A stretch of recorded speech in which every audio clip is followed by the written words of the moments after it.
We are live. Yeah. Yeah, that's what it says. That's We what it got the says. counter working. Where's the notifications? Notifications should be ringing in any time now. Yeah. Sometimes they don't. Sometimes they don't. Sometimes it's a rough day for uh Wonderful YouTube. yeah. If I can call them wonderful. Some days. Some I days. was using the term sarcastically. Oh, okay. Been Well, watching the quartering lately. I have watched a little bit. Do you see the last couple days? Oh my goodness. Yeah, they're getting rid of all the cryptocurrency Yeah, videos. apparently. Yeah, it's It's going to poor be a poor cryptocurrency. it's going to be a war. Trico's in the house. How's it going, Trico? Good morning. We're still pouring coffee, buddy. Yeah, Getting ready. yeah, that's what they. Oops, it's a lot of light on me. As the advertisers would say, it's the best part of waking up, right? Yeah, the advertisers they need to start paying more money to us. They need To to get on the iNDIEVOLT bandwagon, yeah. Especially since we're pouring coffee every morning. uh, oh man, a couple interesting things, Randy. To talk about. See what every we get to talk about what we got for Christmas. No, we don't have to do that. Well, I got some comics, so I want to show them off. Oh, well, there you go. Yeah, Okay. and we'll also be talking about. Anything slabbed and collectible? I don't know if it's collectible. Yeah, yeah. I don't know if some of the stuff I got deserves a slab. We'll have to let the viewers. There you tell us. go. Yeah. Uh, Jesse's in the house. yeah, Jesse, how you go? How's it going this morning? Merry Christmas to you and happy holidays. Yeah, I'm really excited. I'm really excited. We got lots to talk about. So, guys, hang tight. We are going to roll the intro. I think, yeah. And and bagged and boarded his lump of coal. yeah, Could yeah, have been. yeah. I had to bag it up. I had to bag that lump of coal up. It was very hard to get some this year. Yeah, sent a whole truckload of coal out to the family. Yeah. Yeah. Joyous Yule to you as well, Jesse. Always Uh, good to see you here. yeah. We are going to roll the intro, and then you'll see our lovely post-holiday faces. Oh my goodness! We're We gonna hope run the breakfast buzz bean footage. that's right. Oh, I'm trying to find it here. I I think got. this Oh, is it. wait, I got it. You got okay. it. Yeah. You Go got ahead. it. I think I got it.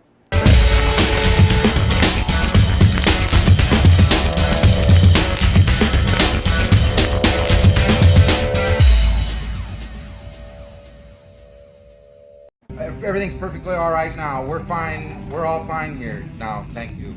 How are you? Good morning. Good morning. Good morning. Ugh. It is morning, yeah, and I want to say happy Boxing Day to everyone outside of the United States. Remember to always mind your referee and keep those gloves up. Oh man, that was. Yes. I didn't realize. I got some friends in Canada, and being from Go to Michigan, those neutral corners when you have to. being from Michigan, Canada's always pretty close, and I remember going over to Canada the day after Christmas to take gifts to my friends Uh-huh. who were, and I went over on the 26th, and yeah, found got a crash course lesson in Boxing Day. Boxing Day, yep. Yeah, The that's grand match, the 10 matches in a row. 20 men enter, only 10 leave. only 10, So only 10. good. No, I actually Um, had Boxing Day, and honest to God, I actually had Boxing Day described or explained to me by my wonderful Canadian printer at the time when I was printing mhm, comics back in the 80s. So I mhm. went like a good uh, couple decades of my life not knowing what Boxing Day was, Yeah. or totally knowing what Boxing Day was. I had it explained to him. He was laughing because I said I thought it was one great big boxing match. You guys all got together in a big arena and you were gonna watch some great fights. He's just laughing. I Yeah, said, no, it what was. is it Yeah, all? no. It's Yeah, and apparently, there's another country that has a day close to Boxing Day.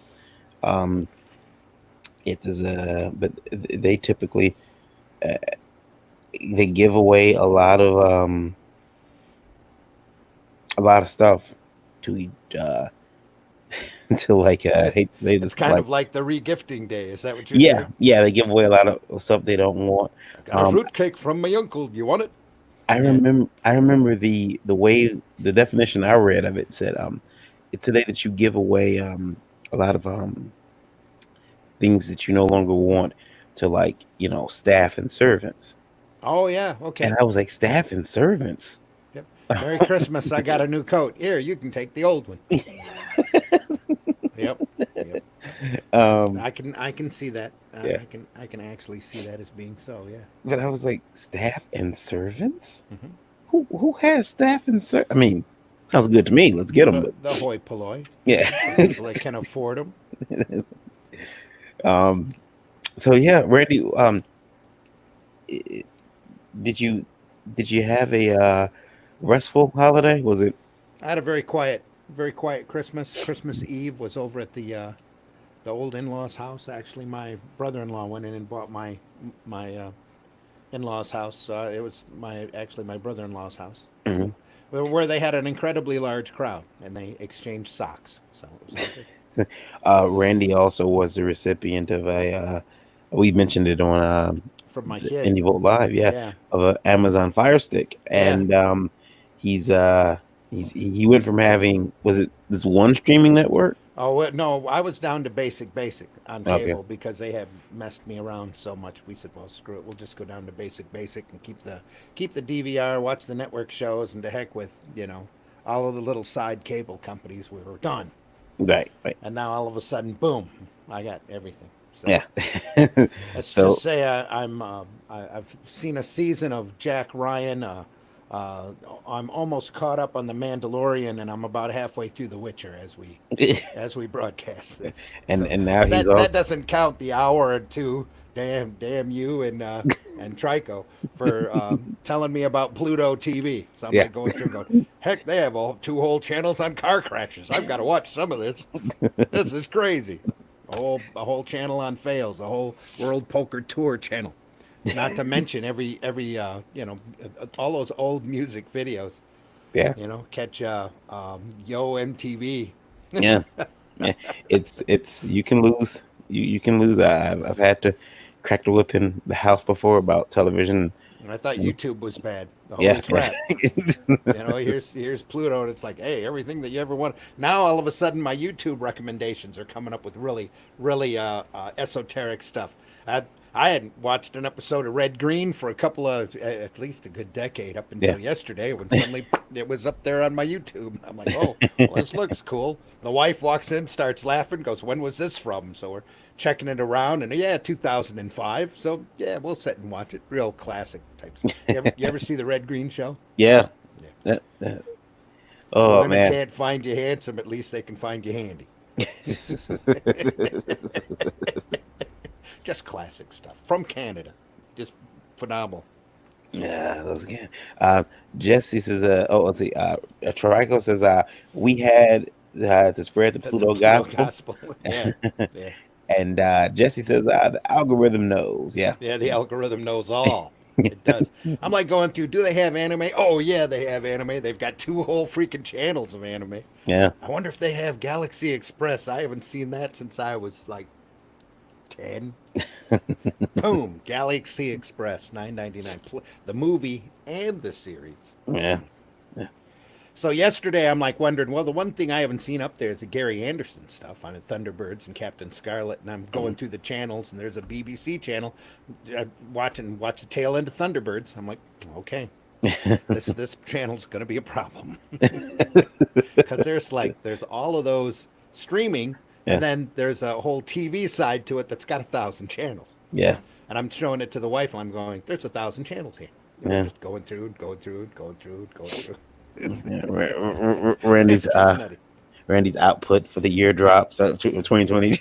Now Pluto owes us some promotional money. Here we go. Yeah, Since I had never heard of it before, but yeah, we're trying to get everybody to watch IndieVolt TV, and yeah, you know, here we are, IndieVolt on the Roku, and then yeah, boom, yeah, yeah, get that thing up there on that Fire Stick, buddy. yeah. I'm working on it. I'm Yeah. working on it. I'm only one man. Damn it. No, I'm working on it very hard. It will be its way to Oh yeah, there's a big yawn. That's yeah. how he's working, folks. Working day and night. um. So Randy, We did should you? introduce ourselves. Probably we're Yeah, sitting in a yeah. cabin without moving the show at all. Me first. Me first. Me first. You Um, always first. hello, everyone out there. My name is Varian Grant. I am the co-owner of Last Call Comics. Been so for the last 7 years. A small publisher, very small. You can find that at lastcallcomics.com. I'm also founder of IndieVolt Media LLC, which is where you're watching, what you're watching now. IndieVolt.com, IndieVolt TV, IndieVolt Radio.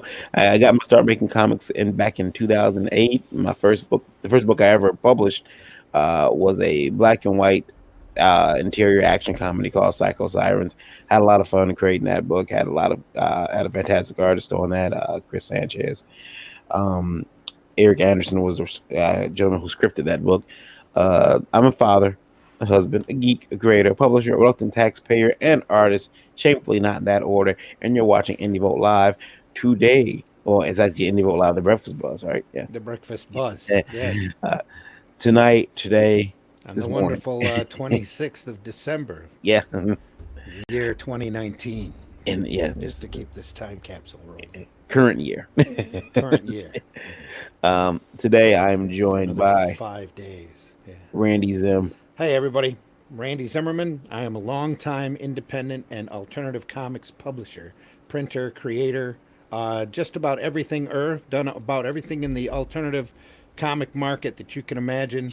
The last 10 years, I've been doing my own newspaper that I've circulated around my hometown area, which is around the Flint, Michigan area. We went through 10,000 copies of 100 issues each, and I just couldn't keep it rolling because of the economy around here. It was advertiser supported, so we were able to give it away for free.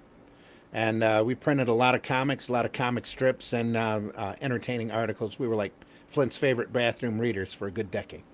But now I'm back looking at the direct market again. I've got my own YouTube channel called Zim Geek that you're welcome to go up and look. I haven't put any content up in a couple of months, and it'll probably be another couple of weeks for more stuff's up there. But there will be more stuff up there as long as YouTube decides to keep me. So we'll see what happens. I'm kind of waiting.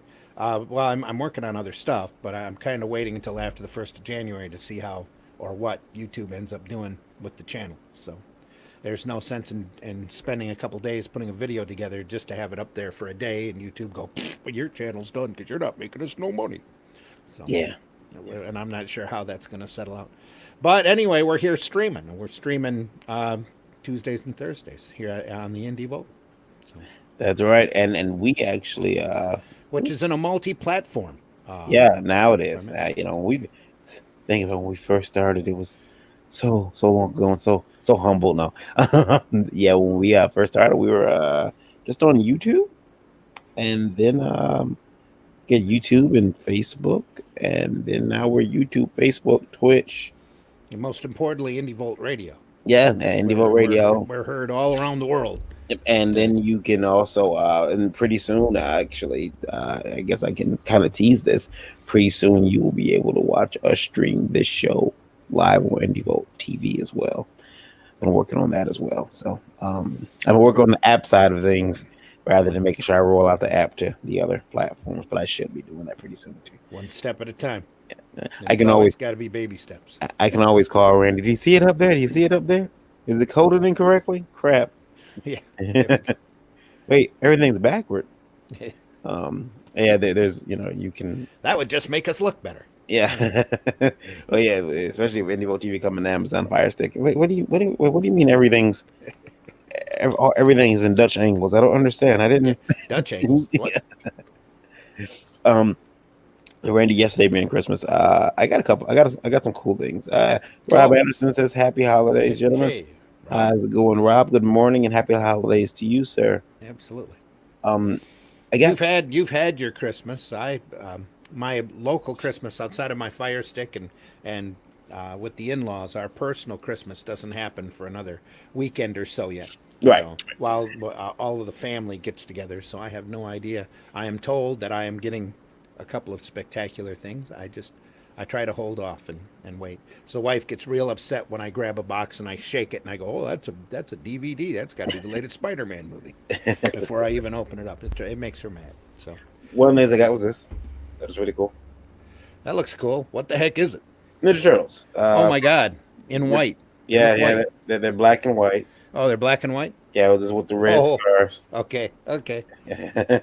When they all were red, so they're We're, all sketch variants. we're talking old school Yeah, Ninja Turtles. Yeah, got a reprint back there not of the not original comic. not color your own. Yeah, no, not color. And wonderful black, white, and red. Yeah, yeah. Yes.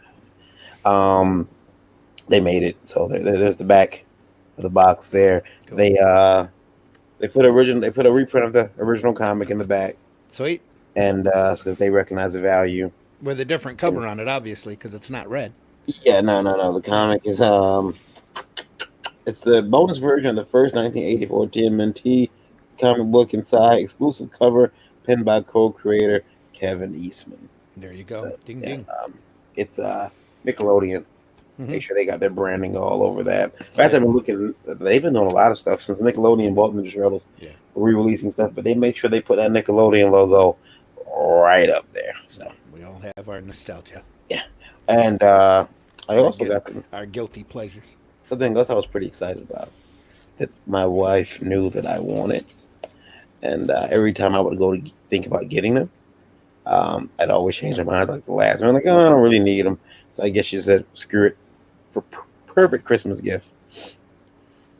She got me some Copic multi-liner SPs. There you go. Yeah, so Yep. That's some of the cool stuff I got. But I got books, and my mother actually sent me some comics. So I'm not sure exactly what this means, but Jesse Bird asked if you're gonna NRFB it. I'm not sure what that is. I'm going to look that up. NFRB. Yeah, see, we're going to like noobs now and I know what that means. So, Randy, That's that news speak, huh? I'm going to bring this up, Randy, and you. NFRB. Yeah. Let's see what comes up. All right.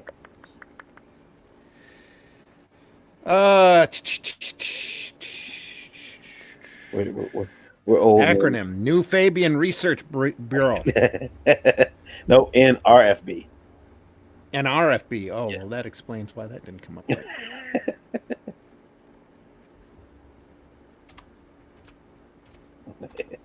I imagine the F stands for a 4-letter word. Oh, never removed from box. Never removed from box. Oh, Yeah. never removed from box. Yeah. Yeah. Yeah. I don't think That's one of them eBay terms, ain't it? Yeah. I don't think I'll ever One of them take. newfangled eBay terms. Yeah, he told us what it was. I don't Ah. think I'm gonna take out the box now. No, I've got another set that they released that NECA did a couple of years ago. They're all in color with red bandanas. I got that. That's out the box, but yeah. And Travis said, "Didn't you get a Danger Mouse card too?" I did get a Danger Mouse card. Danger Mouse is one of my favorites. I love Danger Mouse. And yeah, he's I got the car, put Danger Mouse in, and I also got this though, Randy. Oh, that's sweet. Is that the artist version from IDW? It It looks like it could be. It was No? Volume 1. No, DC Comics Library. Okay. Yeah, it's got some cool tour stuff. Is it in color? Is black and white? Oh, it's all just straight reprint. Yeah. Yeah, that's good stuff. Yeah, Kubert is awesome. It's got some cool things in the back, some black and white, some layouts showing how he laid out stuff. It's really cool. Yeah. Remember the got it for me. She got it from Second and Charles because I told her, I said, why don't you go there? And hey, if you go there on, I think it was oh gosh, it was like a Wednesday. They had a thing. Normally Wednesday is comic book day, but they always run sales on comics. Buy 5 get 5 free, whatever like that. But this particular day was on clearance books. Buy 1 get 1 free. Cool. So I know Ollie's is currently running 30% off of everything they have, all the toys they have left over. So are they? yeah. This is the one that you got me. Marauder the She Wolf. It's actually Murata the She-Wolf, Chris Claremont, and don't tell me, yep, John Bolton. yep, John Bolton, am I right? yep. Yeah, I have the original for that. That originally came out as a Marvel graphic novel Okay. way back when during the Death of Captain Marvel days. Yeah. Okay. Well, now it's over at Titan Comics, Yeah, and probably because Bolton, who's English, insisted on keeping the rights. So mhm. a lot of the graphic novel stuff they've let the rights slide on, Looks like it's as long colored as it's not using a Marvel IP. it's colored pretty well too. Yeah, it's a good book, awesome story. Claremont at the height of his abilities. Yeah. There's also they did another thing. I picked that up. Dragon Lord, I want to say, that's in black and white. That they did a full hardback book on. That was incredibly good.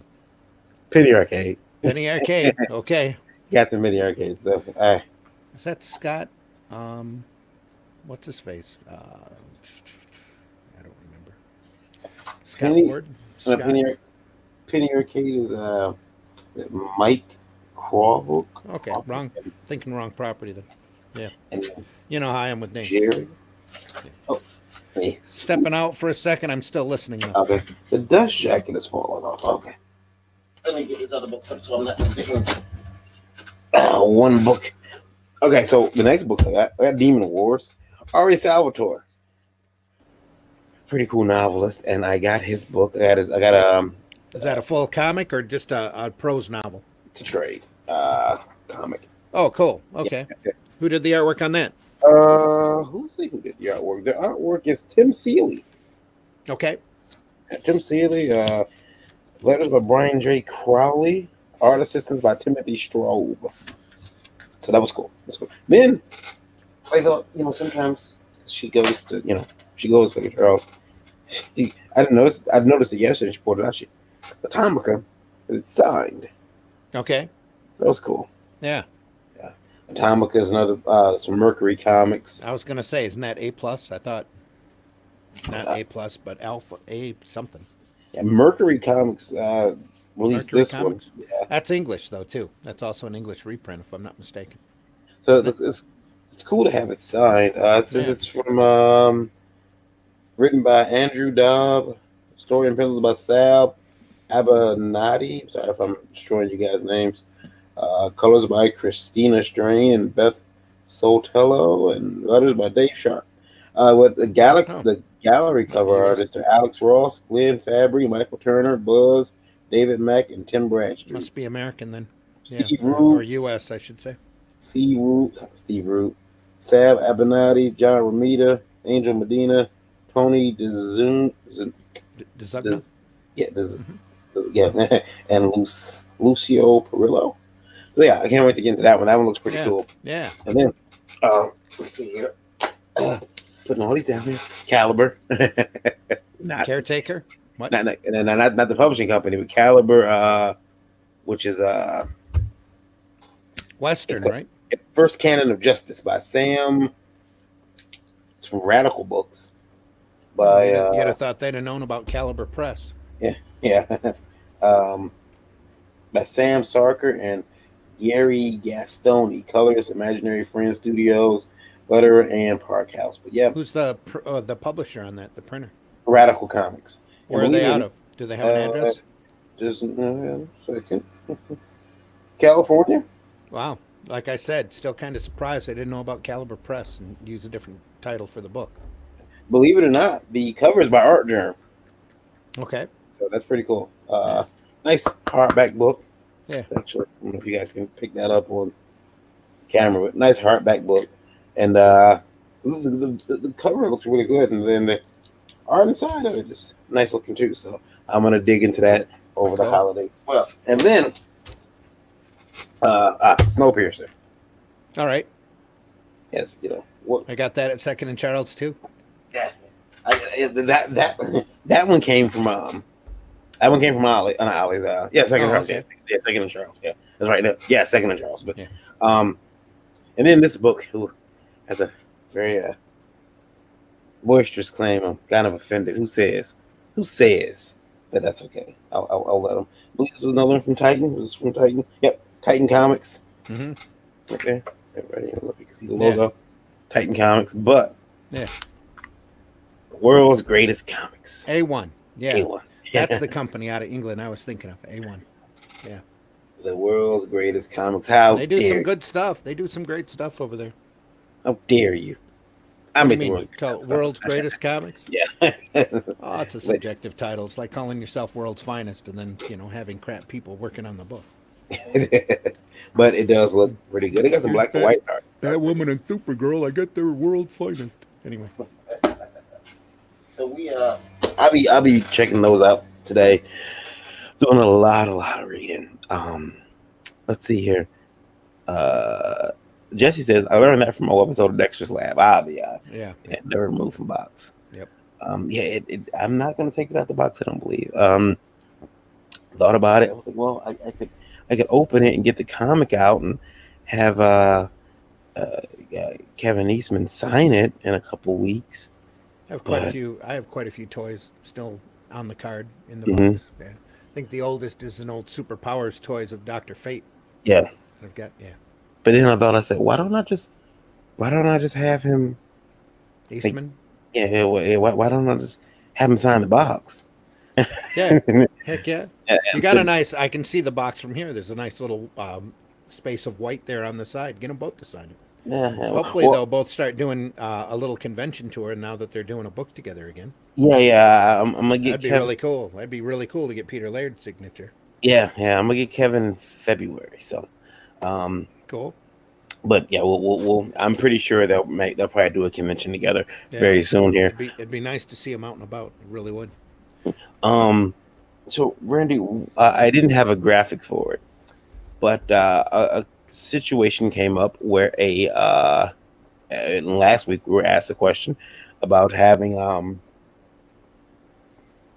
people people not fulfilling their Kickstarter campaigns, and we were both we talked about that at length on Tuesday's show. Mm-hmm. And this morning, we were both listening to a live stream, and it was said that one of the people who one of the publishers and creators who they crowdfunded the book and the book failed, Mm-hmm. that they may have aimed too high. They were asking for $35K. Yeah, I think we can talk about that out in the open. We were talking about Aaron Lepresti's Garbage Man Yeah. campaign. He was asking for $35,000 for his campaign, and it didn't. He didn't make it. Didn't make his goal. And Now, there's the live stream we were listening to went through and dissected, and the person that was talking about it was giving his reasons for why the campaign didn't make it. But like I told you, I think the biggest reason the campaign didn't make it is DC had already printed it. Yeah, I mean, DC printed it, but one of the things I want to ask about or talk about, and they kind of burned that. And in my opinion, they burned that property when they gave it back to Aaron. It had a bad reputation then as not being incredibly viable because they used it and then they threw it. Hey, you can take it. And apparently, it wasn't that long ago. no, it was apparently pretty. And 35 for a campaign is way high, especially for one book, in my opinion. Yeah. Well, do you think that? Unless it was like a collector's book and there was a sketch inside, and Yeah. Do you think they should have maybe considered lowering that price? He should have. The person should have considered lowering the price of that book down to like maybe asking for 10 grand. $5 grand.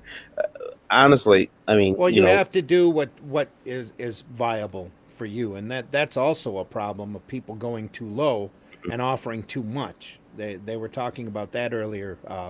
The big example was there was a guy who we don't have to name that it was offering three different small comics plus a foil wrapped trading card, or three trading cards foil wrapped together into a packet, and a sticker and a bookmark. And once you get all the stuff done up, especially if you're doing it in small numbers, you've blown anything close to profit, and you're probably spending your own money just to get the stuff out there. Yeah. to people. So you have to make those goals. You have to make them as goals instead of offering everything all at once. Hey, you're going to get all this stuff. You buy my Mhm. stuff, no matter how many people order it. Yeah.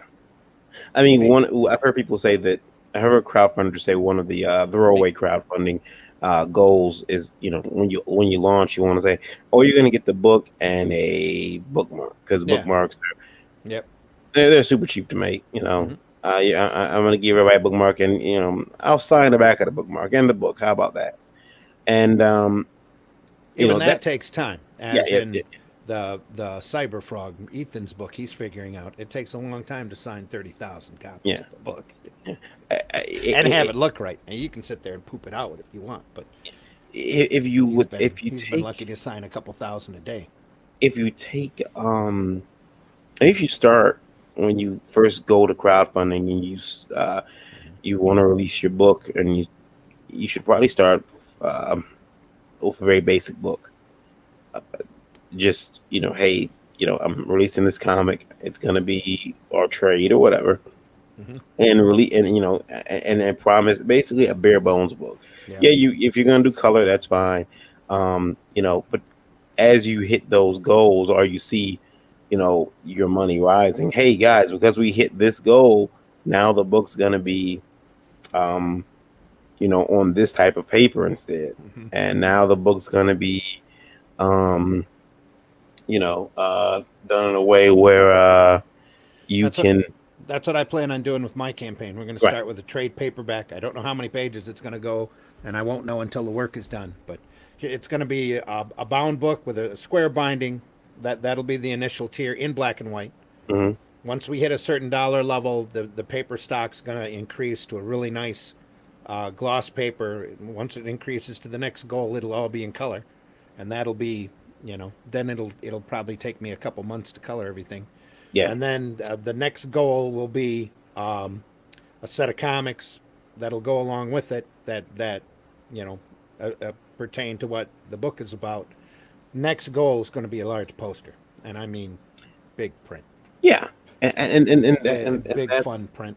You know, and small obtainable goals. that's fine. Yeah. That's fine, and I think that doing it that way is a smart way to do it, because I'm being brought. What do you call it? I'm being brought drinks from. The miracle delivery system. Yeah, the miracle delivery system. um, yeah, All we saw was a hand, so yeah, it's like the Adams family. Tap, yeah. tap. That was the female thing. It just curls on your. Watch it. Watch it. You don't want to say that out loud. You'll get um, more than a drink next time, but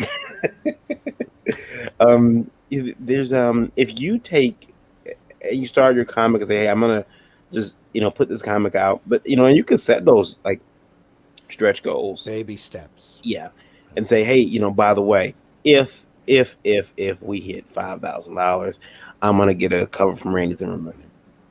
Especially on your first book. You Yeah, have to be conservative. You yeah, have to be careful because it's so easy, and your first one's your most important one because that's mhm, when everybody's gonna not just see your product, know who you are, and know your reputation off of that first one. And delivering late, delivering cheap, it just goes to hurt your reputation. and I'll say this too. And not being transparent. That's the big thing. I think that customers, I know as a customer, I've been impressed by a book that I got that exceeded my expectations, Yeah. or even what I was told I was going to get. So if I ordered a book and I thought I was getting, a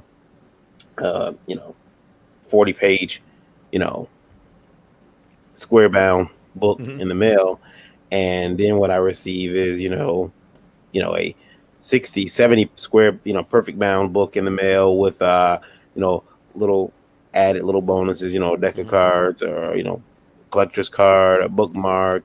Right. Uh, I've received things, keychains. What is, hey, this is awesome. Because you can make money, but I don't think over promising to your customers or setting that goal so high, because 35 grand on a property that we've seen before, and especially like you said, Randy, there are companies now that, we know you got the rights to this, Hmm. so we're gonna make sure we burn this completely up, Yeah. and because we don't want you out here. Yeah. We don't want somebody to say we let this fall through our fingers. Mhm. You know, and Well, the basic consensus is DC wouldn't have let it go if they didn't think that they were not going to make anything off of it. If Mhm. they thought it had potential, they'd keep it. Look at what they did to Alan Moore and The Watchmen. Even though Watchmen was a self-contained story, should have only been done in one book. They keep milking that puppy for all it's worth. So, IndieVolt Radio. Right now we are at. Oh, that's cool. Yeah, we're at 784. Day after Christmas. Pretty cool. 794, 784. 784. 784, Boost yeah. that up a little bit, guys. But 784. thanks so much for listening. We really Listening. appreciate you all out there.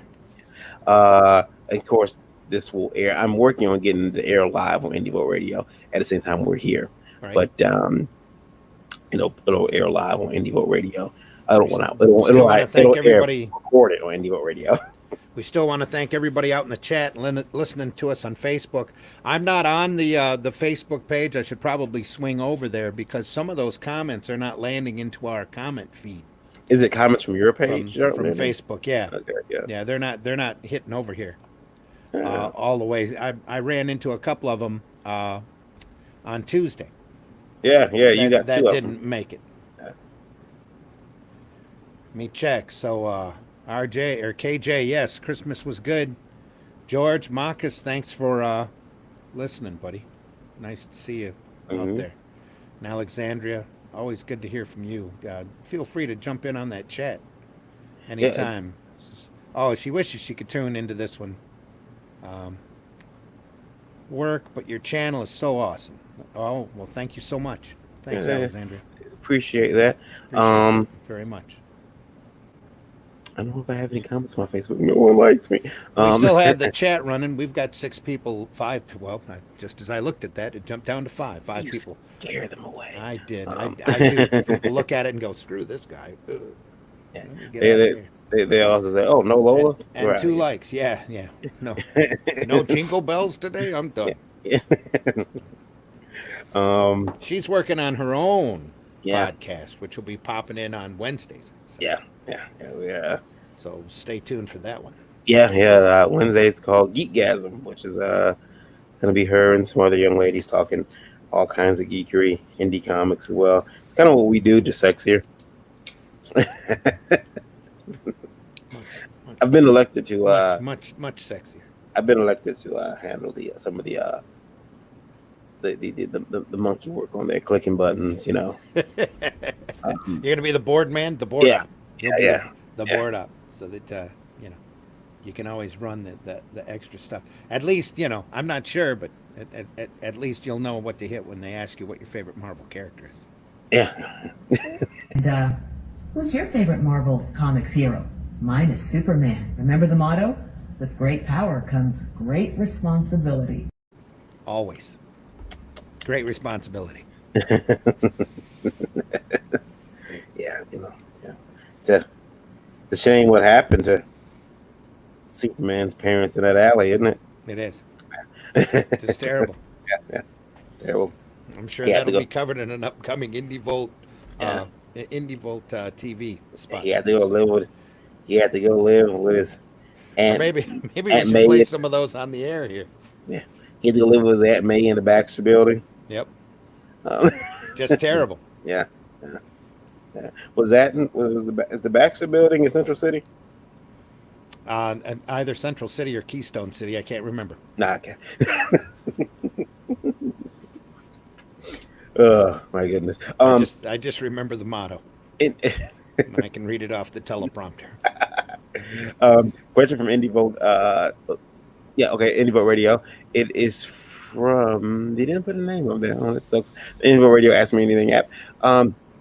Randy, who you got? Conan or Tor? Because we mentioned Tor earlier. So. Conan or Tor? Yeah. Oh, it's always Conan. Tor is a caveman back in prehistoric times. So it's dinosaurs and pterodactyls, that kind of thing. Conan, sword and sorcery. Would Turok versus Tor be a better? I mean, Turok was not technically. Turok would probably be closer. Mm-hmm. But Turok and Khazar would probably be more accurate. Yeah. So, I- but Turok didn't have a saber-tooth tiger. That was his best pet. Now I'm of the opinion that He-Man could beat Conan, but No, yeah. even after he had the power. Yes. The problem when when he's Prince Adam, he doesn't stand a chance. But the minute he holds his magic sword aloft and calls on the power of King Grayskull, it's over for Conan. Over. It's a metaphor, buddy. It's a metaphor. It's all a metaphor. But anyway, Randy, did you happen to see? And let me see if I can bring this up. It's seen a really cool cover earlier from Unparalleled Comics. And some cool comics. We gotta get these guys on the show. I'm gonna reach out. As a matter of fact, I'm gonna reach out right now.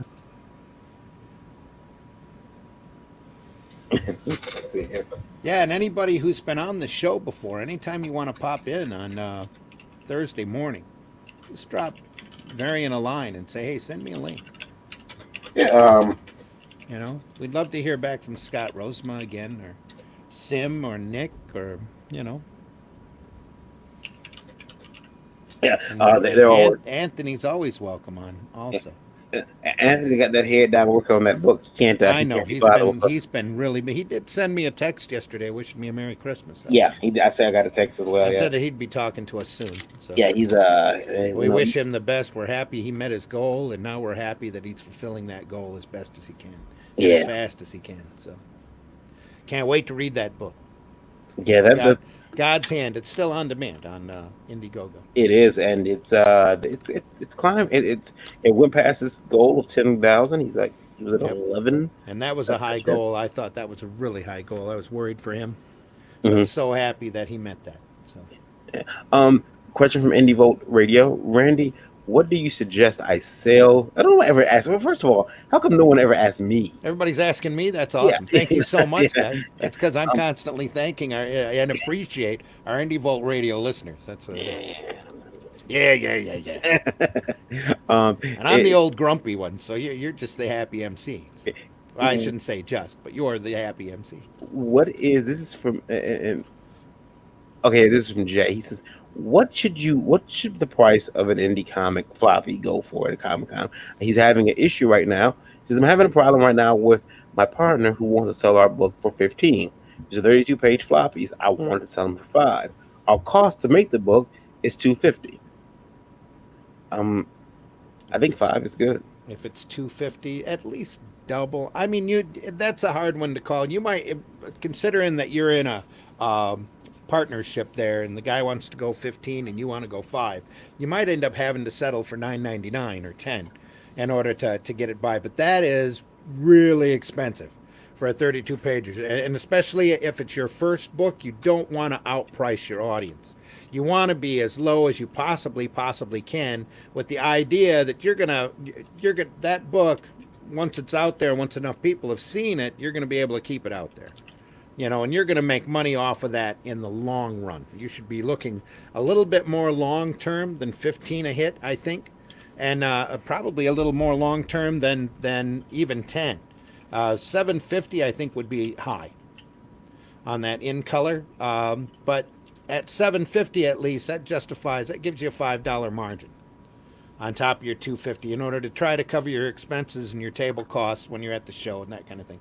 All depends upon the quality of the work too, because if it looks loose and it's kind of cartoony looking, you're probably not going to sell as many as you will with photorealistic artwork.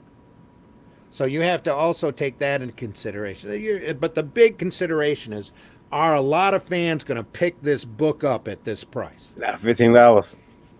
Not at $15.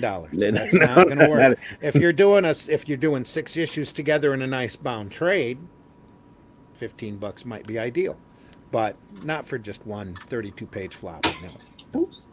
Yeah, I think $15 is ridiculous price to ask for a floppy. 15. I would think 15 would be ideal for your first 3 issues as a set bargain when you're at a show. They're $750 a piece, or you can buy all 3 for 15.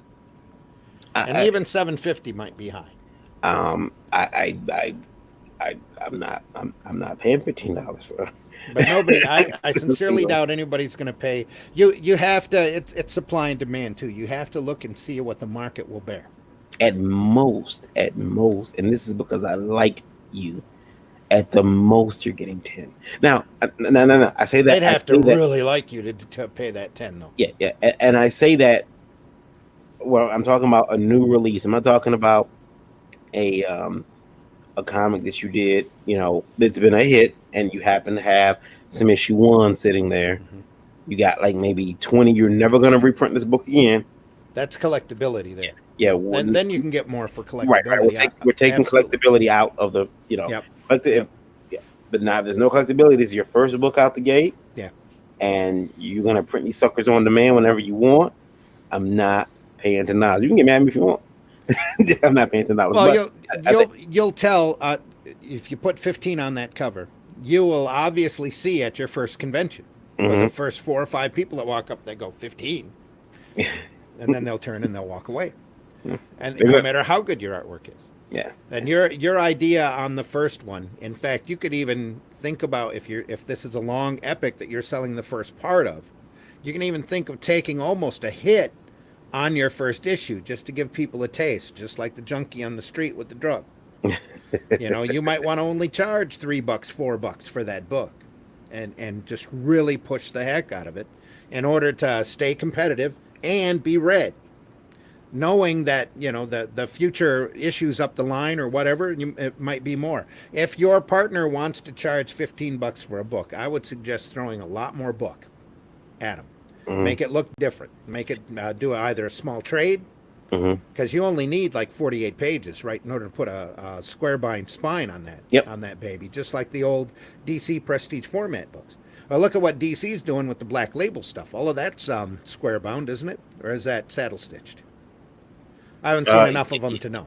I'm not sure. I have to look into that. But even the stuff that DC sells at the Walmarts for $5, that's got 100 pages in it. Mm-hmm.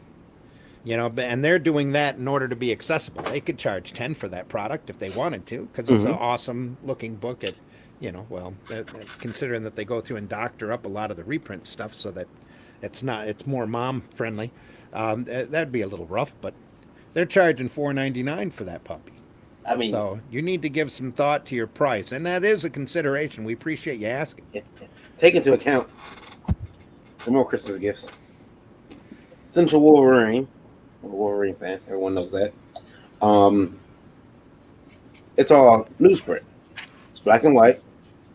Yeah, and you don't see those from Marvel anymore, disgustingly, because that book was accessible. Yeah. So, but I mean, you look how thick that book is. That's a lot of pages. Yeah, and that's $15.99 a hit, right? 20. That's the cover price. It's $19.99. 20. Well, it's because they raised the price on it. No, they used to be 16. Oh, okay. Yeah. That's also probably a little thicker than your average essential book, because they try to tell entire stories so that you're not left hanging on those essential books. So they vary in size and length. Now this one was $10, and this one here was $8. But I mean, you gotta keep that in mind. You hold them up, you can see right from the spine that the more expensive one is a lot thicker. Am I wrong? No, that's probably It's a little bit, a couple extra pages. It's a couple of books extra in there. Yeah, because they wanted to tell a whole story. So those essentials are really good for that, for at least telling a large chunk that's pretty complete. Yeah. Now the thing is, I mean, you keep that in mind. I know you can't see this, Jay, but I'm not sure where you're from, because obviously you're not from the States if you're listening to this live. But typical Comic-Con, goer, attendee is going to come to a con and say, hey, I can go over to that guy's table, because so often at cons you'll see these for like $5-6. Yeah, I can get a whole collection of Wolverine stories for $5-6. Mm-hmm. This guy wants me to pay $15 for a 32-page book. Yeah. I'm not doing it. So try to get your buddy on board. Let your buddy know. Show him this show. Go on YouTube. Show him this show. It's today's Breakfast Buzz. 12/26/2019. Yeah, the big key also is to stay competitive. You want to walk around a show and see what everybody else is charging, and they're not charging $15. Yeah, yeah. And if they are, where do you live so I can move there? Because I got some. Yeah, really. I got a basement full of comics. I'd love to charge $15 for. Yeah, yeah. That's just me. Yeah. And getting if it's a full color book that you're getting done and you're getting it done for $250, that's a pretty decent price. Just make sure your publisher or your printer knows his stuff and that you're getting a good product in order for you to be confident in reselling that. But I definitely $215 is too high. Yeah, 15 is. Half of that is pressing. You might be able to get a few hits, a few people that'll forgive you and give you the extra $250 or so. But if you look around the shows, most of these guys are still charging $5, I would say, for an indie book in color. So, yeah, I see a lot of $5 books. Occasionally, you run across somebody who wants 8, and then by Sunday, you see their prices drop to 5. Yeah, don't price yourself out of the market. Yeah. Josh, you can always throw an extra tchotchke or two in on that too, especially if you've had stuff printed before. That's actually, I said Joshua. That's JR. JR says morning. Morning. And Trico says wait until the partner goes. Wait till the goes to beg and plead for the Congos to drop 5 on a floppy. Yeah, I mean, I mean, I've watched them. Just selling a first book is no easy task. Yeah. I used to. I mean, I'll tell you guys this. My first book, Psycho Sirens. The original price for that book was $2.99. I wanted $3 for the book. Not much profit from what I was paying to have them printed, but I wanted to move the book. I wanted to be read, and figured, okay, well, $3. Who won't drop $3 on a comic? Customers. And customers won't drop $3 on the comic. Beautiful cover, beautiful artwork, engaging story.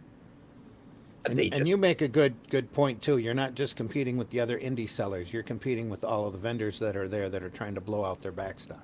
Yeah. And they got back stock that has, brand recognition behind it. Mm-hmm. And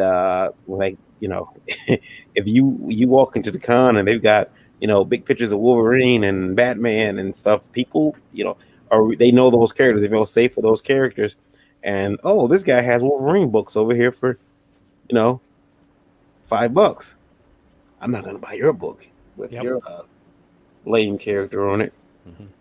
I'm sorry, I just noticed that someone's in my peripheral. Hello, how are you? Somebody new in the house? No.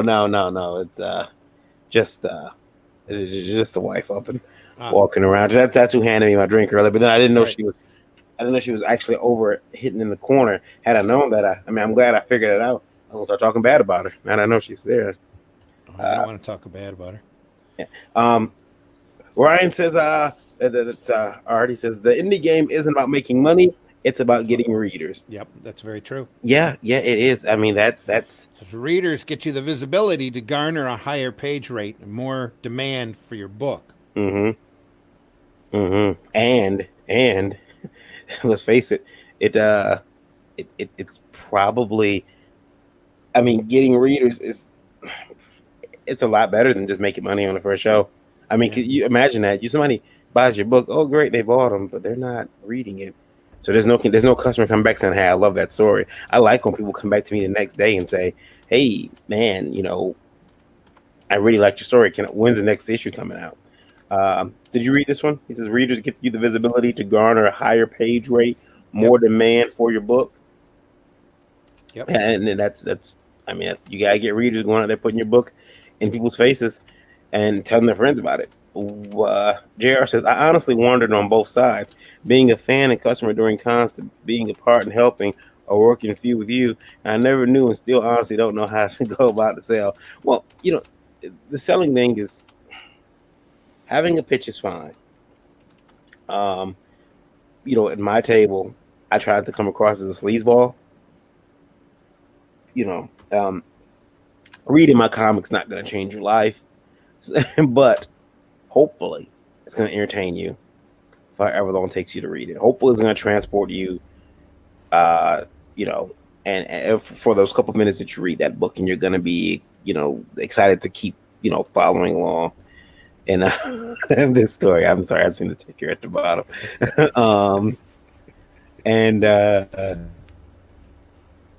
I think that, like Brandon said, you just entertain some, giving a creative person, but the biggest like compliment you can.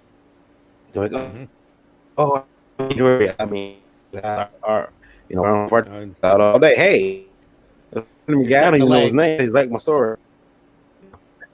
You're freezing up and you're starting to lag. Still in my end here. I'll try to. Now you're freezing up really good. I don't think I'm running anything. Let's see here. Excuse him while he fixes his technical difficulties, folks. Let's go to the comments. Yeah, you were lagging behind a little bit there a few minutes ago, but now you're really lagging behind. In fact, now we can't hear you at all.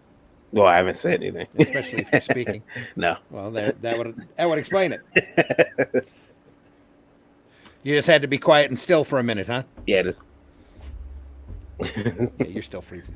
Yeah, it'll probably correct itself. You know what's funny is that the other day, you guys are freezing on me. You're very choppy, and when I went on YouTube, I didn't see any of it. When I watched the video again, I just skimmed through it to see, you know, and I got to that choppy part and it wasn't there. And so sometimes I think that we're seeing the freezing on our end; they're not on theirs. So it's very weird. But we'll, you know, if you guys have, you know, if we start freezing or you guys can't hear us, let us know definitely. All right. Randy, do you ever have the lower price of the show for a book? Or your books usually, you know, $5-8? Well, when I did Zim's Heroic Tales, I put a high price on it. I only sold, you know, only printed 150 of them. Mm-hmm. But I put a high price on it. I put, I think it was $14.99 on it, so that I could move it at 10 and look like a hero.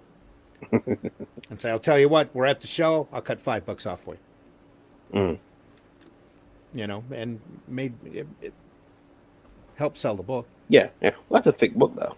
It is. It's you know, it's never to be reprinted again. So don't ask. Anyway, no, if I do it again, I do it all differently, though. So. I'm planning on doing that book. I'm planning on buying when I get that scanner, that Caesar scanner. I want to say Caesar salad. I still have all the originals from that book. I'm gonna scan it and then release it in a new iNDIEVOLT dust jacket. Yeah, there you go. Maybe what I'll do, I'll just order the same books over, put another order in, and then make it digital. Yeah, go ahead. I'm sorry. I order the same book over and then just order dust jackets. And it's I ought to make a digital copy of it and offer it as a tier. That's what I ought to do. Yeah. Hey, folks, I've done stuff. Here's some stuff I've done that you probably haven't seen that I really like. So, Zim's Heroic Tales, for anybody out there who hasn't seen it, which most of you haven't, I put a collection of 3 comic properties, superhero properties that I really wanted to sell, IPs that I wanted to do for other comic companies quite a few years back. Put them all together into a book with notes on the front and the back as to what the property was and where the property was going to go, along with the finished work that was done. And some of them had whole stories done. Some of them had one property had 2.5 issues done that made a complete story. And I stuck it together and print on demanded it, took it around to different publishers. I was lucky to do San Diego a few years in a row that year. Was able to show it off to different people. Didn't land any of them, but I still like all of the properties on them. They were 3 really different superhero style properties that was really happy with. So it was one of the first books I bought from you. It was I was having the wife look and see if she could find my copy. I thought I kept it on the bookshelf, but I got a copy of it around here somewhere. But okay, more about it. Yeah, it's dig it up. I got a whole bookcase of stuff that I've done work in one point or another. It's one of the first books I bought from you, and it's one of the his looking through it. It's like, why didn't they take that? Because you show some of the pictures you made to Marvel. uh, and It was three good pitches. One was the Fool, which mhm, was a uh, kind of a funny superhero character that I had two issues printed with Mythic Comics out of Canada. Never got any money for. mhm, The guy, I guess, kept all the profit for it. Kept asking me for more books, and after doing a third title for him, I said, no, you're not getting anything more from you and from me until you pay me. And then he quietly went out of business. Then there mhm, was The Unforgiven, which was a superhero epic tale, constantly continuing superhero tale. That the first chapter was really well self-contained. And then The New Breed, which was a property that I created for Gauntlet Comics that Gary Reed was associated with. It was supposed to go through the Walmart stores right after UN Force, and the UN Force, the whole deal kind of just fell through. mhm. And then I had 2.5 issues of that done, and I printed the first 2 issues in the Heroic Tales book, and that was a superhero team book, very much like a cross between Strike Force Moratori. If you're familiar with that property, and good on you because that's an old property that Marvel doesn't play with anymore, and the Teen Titans. That's how I would compare it to. Mhm. So Yeah. all three of them, I still say are really solid properties. And the Indio radio crowd is pretty vocal today. They Good, were, let's see here. good to hear from you. What is our number on that? We are at 811. 811, getting bigger. Uh, Last week we passed 1,000. Just saying. yeah. There we go. Let's see. JR says, I just look forward to meeting new people and hopefully fans along the way. I do Right. it for the love of it and hopefully connecting with other in similar minds and potentially team ups, crossovers. Sure. Yeah, I mean, that type of stuff is always fun. Yep. There's like he says, I agree with you, With Ryan. Ryan. Yeah. Or he says, no, you were sounding like Ti. Was that me? And he says, for sure, Josh. I see people going to kind of stress trying to make table, and they get all bent out of shape. I've been there, but nothing pushes people away like a bad attitude. Yeah, I seen some guys cry when I It's make a easy to table. do. Yep. Uh, Have you seen publishers cry? yep. I seen two Creators guys in the cry? corner at a Wizard World many years ago, over in the corner at the end of the show in tears. Both of them, Wow. they were in tears over not making table. And My I made my profit one time from a publisher again out of Canada. Another mhm, one's just mhm, and no offense to Canada, but some of those publishers anyway. I had done a lot of work for that took all of that work and put it together into a bound book, mhm, and they had brought cases over with them to the States and decided they didn't sell any. There was a horrible cover on that. I didn't have anything to do with the packaging on that book. I had done a lot of the work inside, mhm, and they put probably the stinkiest cover that you could ever imagine on this just horrible, muddy, so-called painted thing. And they didn't sell any of them. So mhm, they ended up leaving cases behind because they didn't want to have to pay the tariff and the shipping and the weight in order to ship it back to Canada. So mhm, I made my profit off of that title because they never, and more work I never got paid for, mhm. by taking those books from the trash can. And I've still got a few copies of them today that I Yeah. hand out to people. That I think Jason Moore and I worked on that property together. I did the majority of the work. He was back when he was learning how to ink. Mhm. So, yeah, like I said, and that was a bad weekend for them, but a decent weekend for me. Yeah. So, Uh, Jared says, and that's a universal thing. But working in cons anywhere for the most part, you must sell the pitch ideas of books, etc. You must be yep, positive when you don't feel it. Yeah. yep.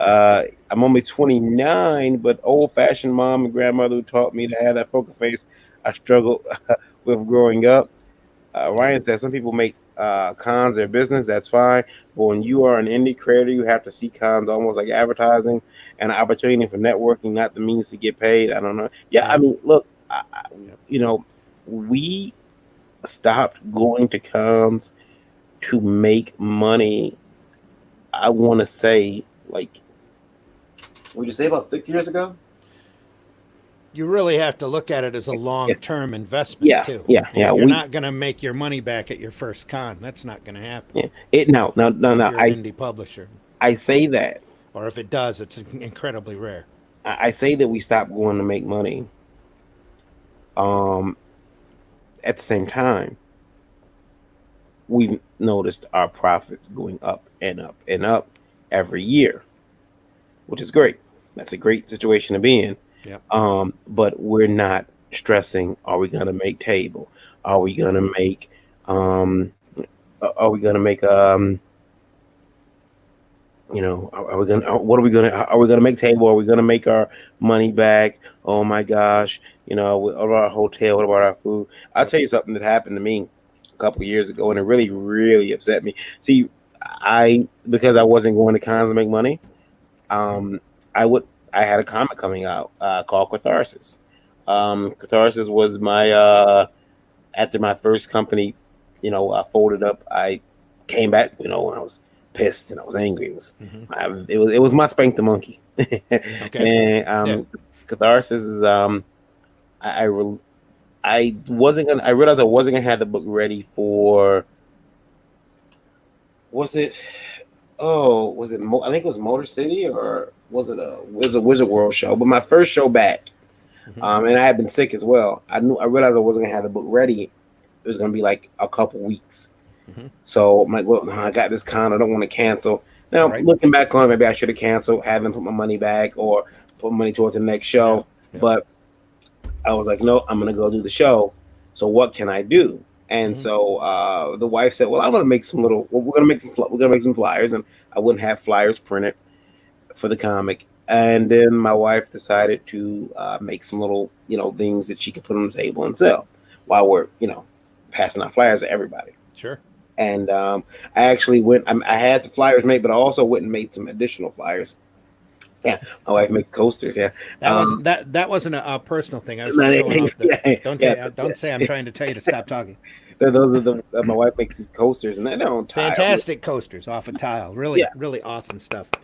And they the thing was, giving away those flyers and I made an additional flyer that was like a little file folder, which had character information in it, which people love that, and I think I paid too much for those to give them away. But I did do that, and I did a regular flyer, and people were receptive, and we actually made some money. So it wasn't like we went out there and lost our shirt. But another publisher had after the show, it really upset my wife. At the time, she was just my fiance, but she said, he put up a little smart mouth comment on, I think it was Facebook, and it said, what type of publisher goes to a Comic-Con without comics? And it did hurt me. It hurt me a little bit. I was upset about that. Yeah. And, because I guess my thing was, well, I'm making this investment. I'm going there. I'm going to get my name out. I want people to, next year when I go to that con, I mean, there's 3 conventions in that state. I think I want to say it was an Ohio con, but I could be wrong. But when I come back next year, everyone will have had this flyer. When they see this book because I'll go around to the local stores and, get my book there. When they walk into that store, I seen the flyer for this book. I have the flyer for this book. I'm going to buy it. Right. And it's really funny because the person who said that is no longer in the comic industry. After releasing the same book, was it 3 times with the, revamping it. So like, what type of publisher sells the same book 3 times in a row? Over and over and over. What type of publisher? But I've seen plenty of people though set up at shows going, the book's coming, it'll be here at the next show. Yeah. And that's cool. Or other publishers that they've had to do that because they didn't get it out of the printer in time. Yeah. And that was our thing. Was I was still working on the book. I think I was like a page or 2 from finishing it. In fact, I might have finished it at the show. It was done, and it could have been printed. And I did have pages. Like you can look at the pages if you want.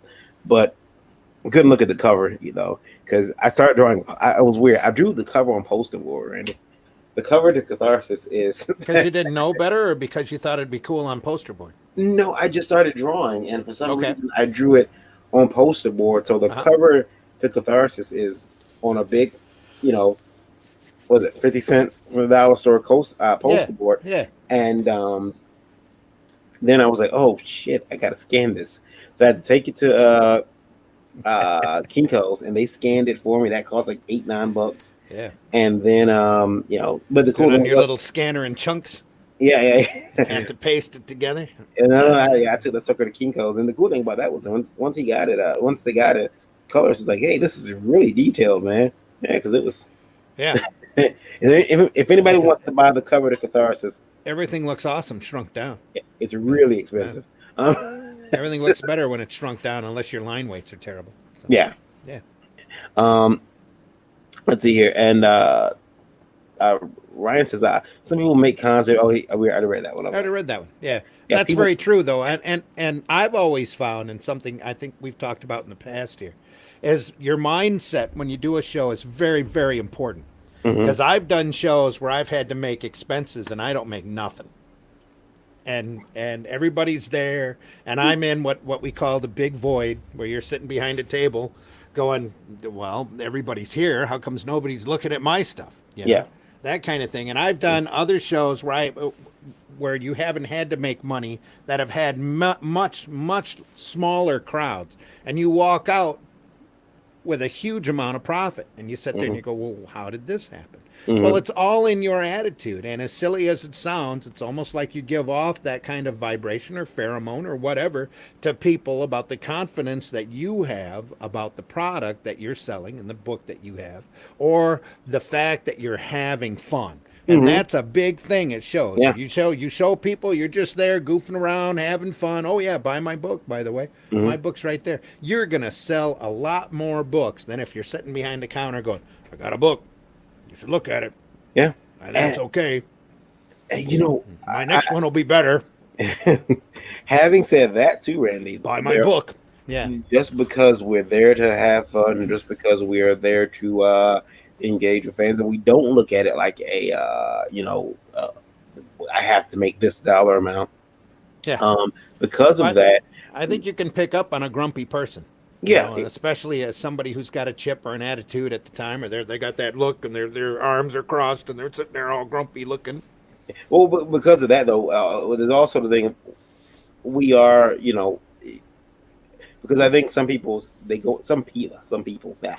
put an S on there. Some people go to cons, and because they're not there for profit, or they know others aren't there, strictly to get the most money out of the show that they can.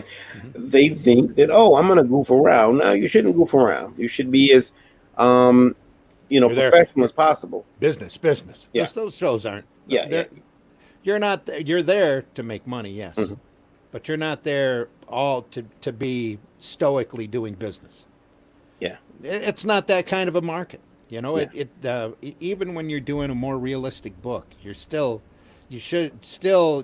entertainment. That's what you're selling, and you should be entertaining. Yeah.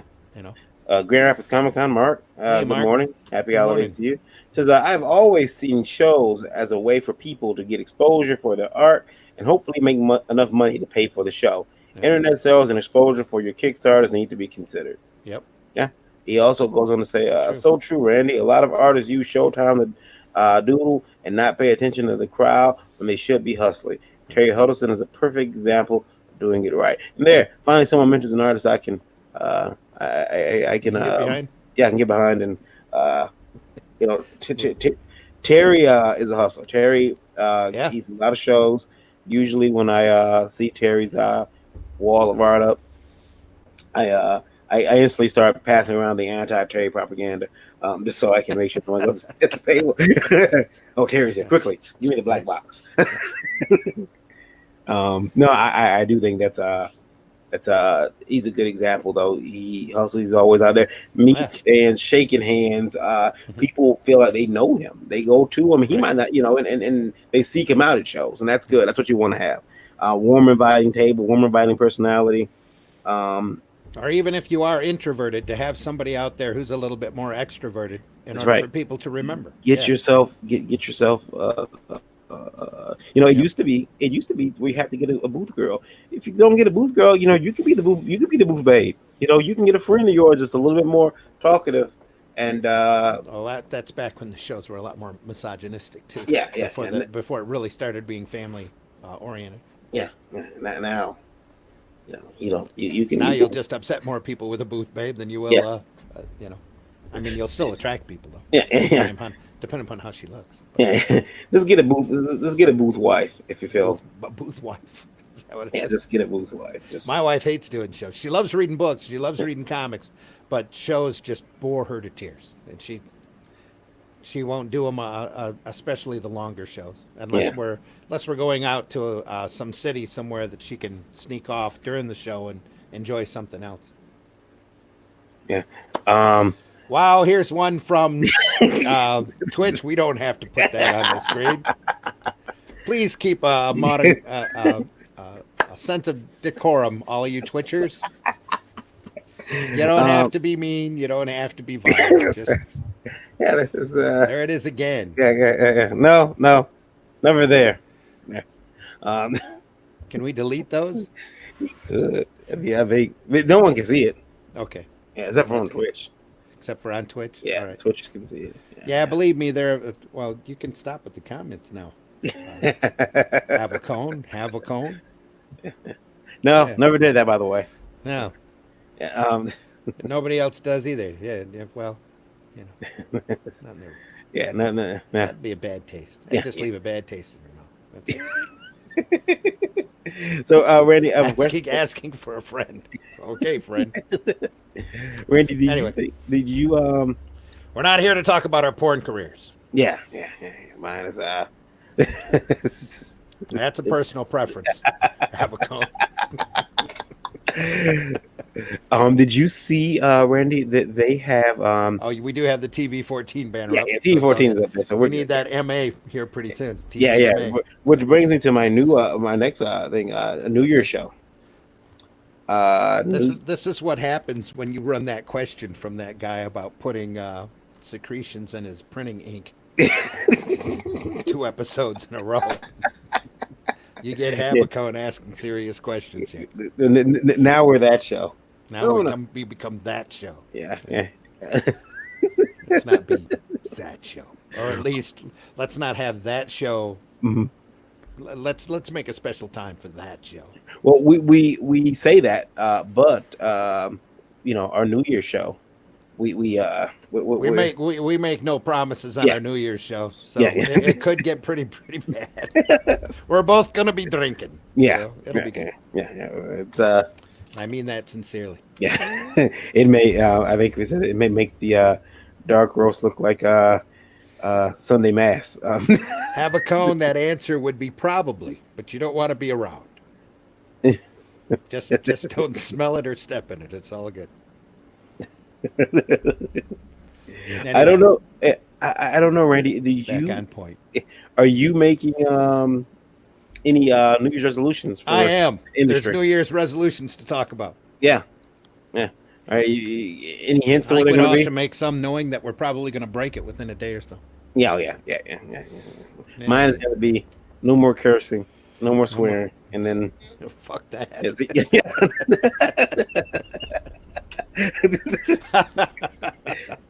My son Take it asked away. me. My son asked me, "Why do adults swear?" I said, "Because it releases pressure and stress. It's like a valve cap." Yep, it is. It's a valve. A valve release. Sure. Oh, that's a good one. Randy. Oh, let's see here. Oh, okay. Okay. So, I'm sorry, I can't see names here. I'm sorry, Havacone. Yeah. We all have that problem from time to time. Yak May. You just kind of have to ride with the pain and go after the food stamps anyway. What did he ask?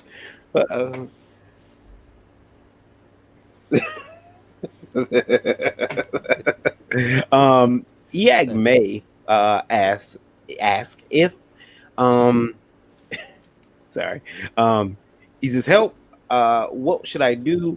I'm finding my work, his artwork, being used on pillows, canvases, phone cases, on Wish. Any suggestions? It's all in China. Yep, it's all in China. Yeah. Well, the first thing you need to do is either start watermarking your digital files in order to try to keep that from happening. You might already be doing that, or just stop posting stuff digitally. The stuff that's being printed over there, unless you have a really good lawyer who's going to go after it, or you want to be part of a class action suit against that particular printer, it's going to be really rough to get them to stop. Yeah. So I would stop posting artwork of that nature that's attracting these Chinese ripoff artists, and offer low digital prints. Always put your files up very low digital, and as small DPI as you can. 72 is all you need in order to look right on a computer screen, because then when they go print those pillows out, it's going to look like crap. Yeah. And people will go, well, that's crap. You probably downloaded that off the net, you asshole. But Yeah. Don't be afraid to scream out that company too. Yeah. And to use your social platforms in order to point the finger at those guys. That really makes me mad. I was in the apparel business for many years, especially helping keep the lights on while I was doing other alternative comic work. And the thing that drives me crazy on social media now is seeing these T-shirt sites offering these shirts that aren't that they don't chase after the IP license for, because I do IPs. And I know, just like you are now, you'd be pissed off if you saw these things on bookcases, pillowcases, T-shirts, or whatever. So you have to chase after that as hard and as heavy as you can. If it's a picture of another licensed, somebody else's IP, you might need to pull that to their attention. Yeah. Yeah. Because I'm sure it's not just your artwork that they're ripping off. Yeah, There's probably a large variety of artists that they're ripping at the same time. I'm guessing if it's on Wish, I pointed out to some artists. I pointed out to an artist that's fairly well known.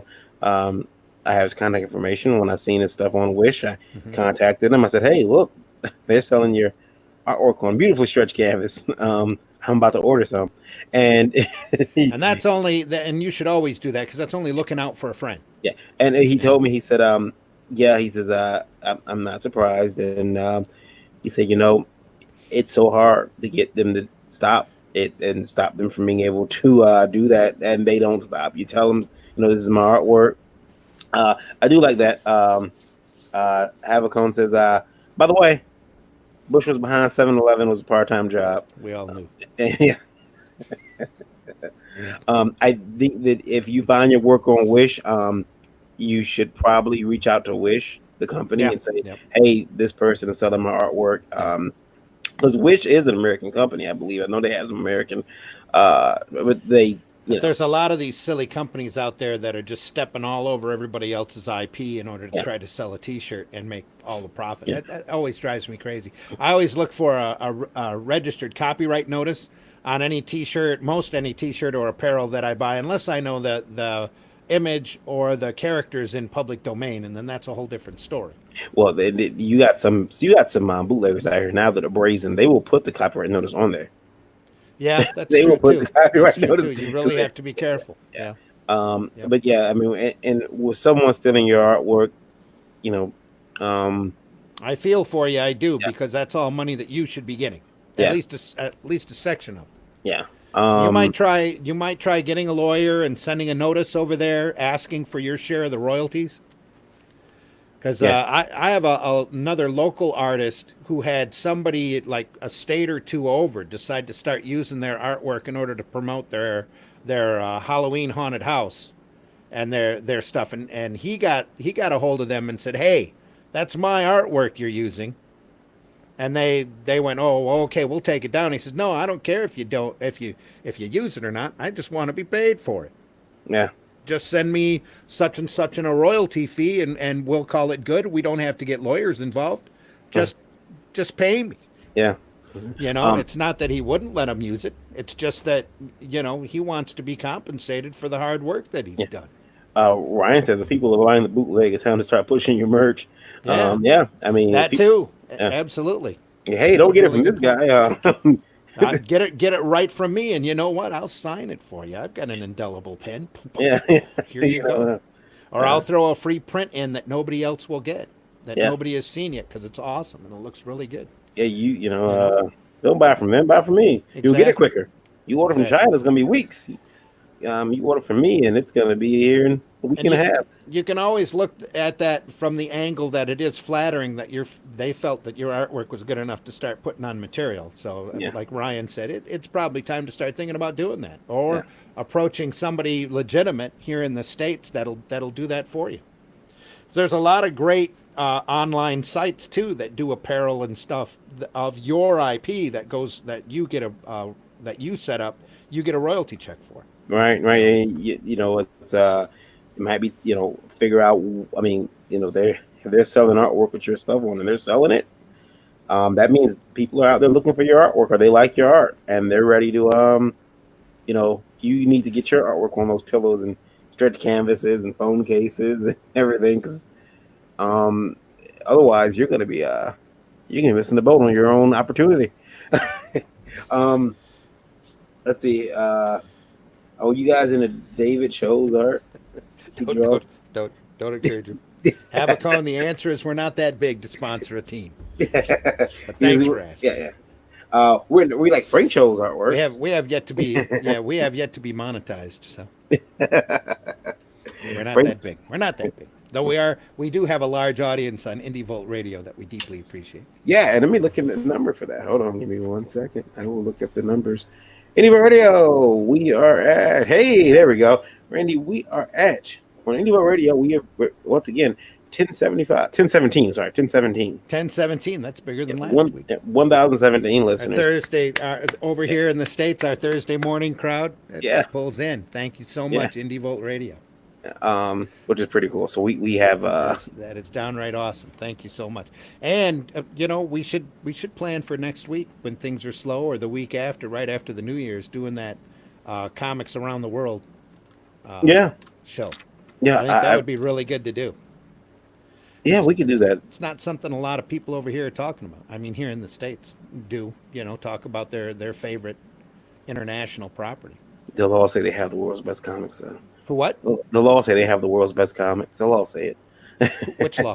What? I said they'll all say that they have the world's best comics. A lot of them do. Yeah. That's the thing. That's why I want to talk. That's why I want to talk about them so bad. Because there's so many awesome IPs out there that we never see here in the States. It's just good stuff. Always worth looking. And then it said, so we got our holiday show, our New Year's show. We have New Year's Eve show, and then Geekgasm with the ladies is premiering on Wednesday. Yeah. Wednesday, which is going to be that'll be the Wednesday show. Yeah, it's going to be the Wednesday show, and if it gets more ratings than us, we're going to have to like kneecap them or something. We'll have to. We'll just have to be on that show and keep pushing the the IndieVolt. Come watch our show, please. We don't need to kneecap anybody. I don't know, man. Those what was it you said the last week? Havacone maybe might enjoy it. Actually, from the way he's talking. We need to. What was it? They need to know their place. I mean, no, wrong word. I know that's not what we were talking about cosplayers, but it wasn't just a misogynistic remark. Yeah, no. For me, it was. It was a remark about idiots not being educated, so, which always kind of drives me a little crazy. Randy, do you think that people don't want to educate themselves? I'm gonna ask a question for next week. I'll say that question for next week. What time is it? We're on the 10:30 mark. So well, no, it's a question. 1.5. It's a question that kind of, you know, it's about next year. So floats like a bee. It's probably better off. It's probably better saved for next year. Let's find this. Let's save this question for when Randy's drunk. Yeah, this will be good. Yeah. Well, we make no promises about how that show is going to go. Those inhibitions down. It could be worse than the dark roast, folks. Yeah, I told you it's going to make the dark roast look like Sunday Mass. Tell your friends, might be fun. They might YouTube, Twitch. They all might yank the cord. And if we're really rolling, we might actually see the new year in here. So, stay tuned. That's Tuesday. That's Tuesday night. Yeah, we're gonna start at 9 p.m. and see how long we go. Yeah. If we both pass out drunk by 9:30, it's the way it works. Hold on to the mic. We need to have some others. We need to find a few other vocal people to have on the show along with us. Yeah. We can just salute. Let's see. We should get one from. We should find a creator in every time zone here in the continental U.S. Yeah. That would be cool. Hey, guess what? It's your New Year. Yeah. You're not New Year yet. I'm the future. You're We'll not. just make it an all evening show. That'll be Yeah. great. Our time, it's 3 a.m. And out in California, they're just celebrating 2020. Yeah. Like, damn Californians. Yeah. Beautiful weather. Yeah. We had nice weather here yesterday, though. Randy, is there a market for posters still? Is there a From market Radio? for posters? Yeah. There is, depending upon. Oh, are we talking prints or posters? Somebody who has an IP that does a poster. Yeah.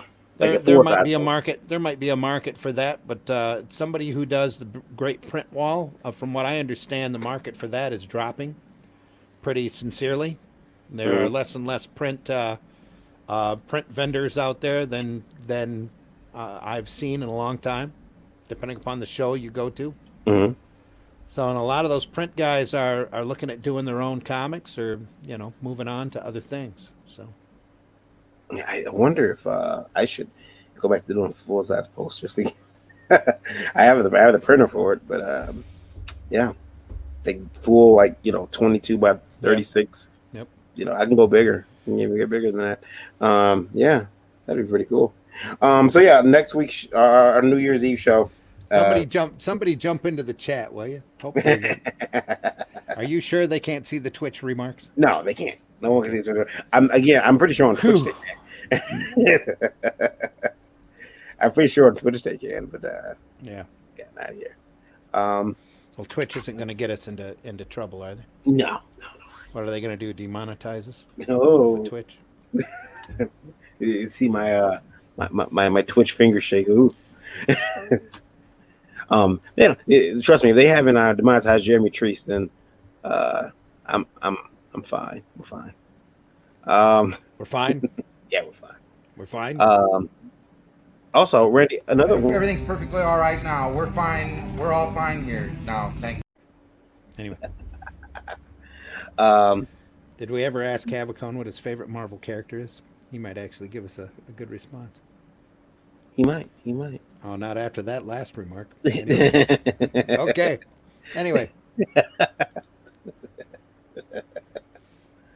Trico says, I gotta be on the New Year's episode. Yeah, Drake. Yeah, open invite. We'll shoot you a link. it'll be good. Yeah, we've got a lot of people that I know I want to have on. We'll be pulling people, popping them in. It'll be great. It'll be terrific. Randy, what the heck? Jack Kammer says morning and happy belated Christmas, guys. And then he says Cheech or Bone. I'm not sure what that's referring to, but I would say Bone. I'm trying to, what? I want to see why can't I?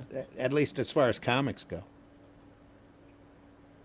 I should be able to see some of your comments up here in the. Captain America. Have a cone, Captain America, because he looks like he would definitely be. Okay, buddy. Everyone's a Chris Evans fan. That's why. Yeah, that's probably it. Yeah, everyone's a Chris Evans fan. I was expecting this kind of an answer. And who's your favorite Marvel Comics hero? Mine is Superman. Remember the motto? With great power comes great responsibility. Every time I see that clip, it gets sadder and sadder. It does. That's why I clipped it. That was an actual news broadcast. So sad. Randy, by the way, and everyone should, because it is the day after Christmas, there's a lot of sales going on. Check your favorite comic publisher. They may have sales going on. Also, check your favorite retailer as well. Yeah. Swing by and always help them out as much as you can.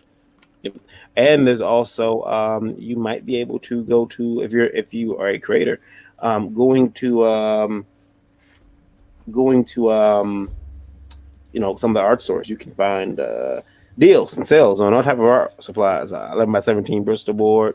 If you're still drawing traditional, all kind of art pens. And I would suggest you, even if you know I'm all digital. When you go to cons, no one's gonna buy your tablet. They might, but no one's gonna buy your tablet for that commission. So go stock up on paper now while you can paper. Especially with print print sales dropping the way that they are, there's going to be more and more of a call for original art, Yep. physical. Definitely physical go art out as there and do opposed to that. Pick up digital. some. Yeah. I'm probably gonna head to Michael's or Hobby Lobby today myself, just so I can get those sweet after Christmas sales. Let's keep a sketch pad and a pencil box with me at every show. Yeah. So Yeah. it always comes in handy, and it helps meet expenses. So it's all good. Yeah. Let's see here, Randy, and then also everyone remember. I'm gonna post a link to the page because I'm evil. At the bottom of this page, at the bottom of this video on YouTube, everyone should go vote for IndieVolt in the Independent Creator Awards. Really appreciate it. Yep. And for the best YouTube podcast, Talking Heads. Indie Creator Awards. Yeah, yeah. I'll post a link at the bottom of the YouTube. And then if you're watching on YouTube, like and subscribe. If you like it, if you're watching on Twitch, why not give us that like and subscribe? Have a go. Why not? Come on, buddy. You can do it. Yeah, and then Randy, I like to know too why I got you here. Are you going to you got cons? Your first con is in February this year? Yeah, my next con is in at the end of February at the Great Lakes Comic Con. Okay. I think it's the 27th, 28th, somewhere in the 20s. Mhm. In there. Yep. And It's you're a going Friday, Saturday show, which is pretty unusual for Comic Cons. Mhm. Well, unless you're in Utah. Is it Utah? Unless you're Yeah. in Utah. Yeah, yeah. The show's never on a Sunday. It's always Oh. Thursday, Friday, Saturday. Is it really? Yeah, they can get That's the hell out. Yeah. Thursday, Friday, Saturday, pray. Yeah, yeah, yeah. Okay. But yeah, you can so if you ever catch a Randy at the Great Lakes Comic Con show, Yep. I may swing out there. And then after that, April 18th here in Flint, I'm throwing a one-day show that I'm organizing myself. So Hmm. The we need to talk about having a guest at. okay, yeah, yeah, Yeah, you know who we're talking about. yeah. I will. I had to make sure I did reach out once. I got to check my email because I emailed them from my professional email, so I got to check that. They may have emailed Yeah. back. Might be good to check your professional email. Yeah, my more professional email. Yeah. I don't put any spelling errors in that one at all. Yeah. Is anybody? I know we got Ryan and a couple other people that were listening, and anybody doing any out of Christmas sales? Any publishers? Any creators out there?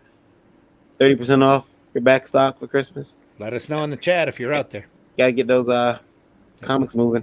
I think that the professor's. Did I hear the professor right the other day? He's getting rid of some books. Who? What?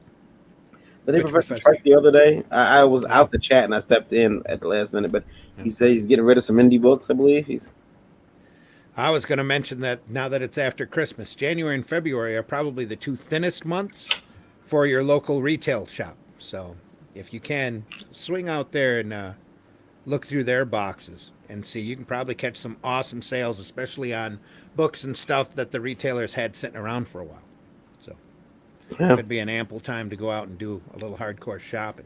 Yeah. It's let's see here. Professor Strike says Great Lakes is 15 minutes from my house. You got to grab dinner while you're in town. Yeah. He also says also all my Saturday courses were canceled, so I can actually go to FlankCon this year. Oh, there you go. I mean, sorry about your job. That sucks. Sorry about your Saturday courses being canceled. Yeah. And I'm getting rid of a ton of my collection. We'll talk about that, Trike. I want to talk about that. It's Boxing Day, don't you know? Boxing Day.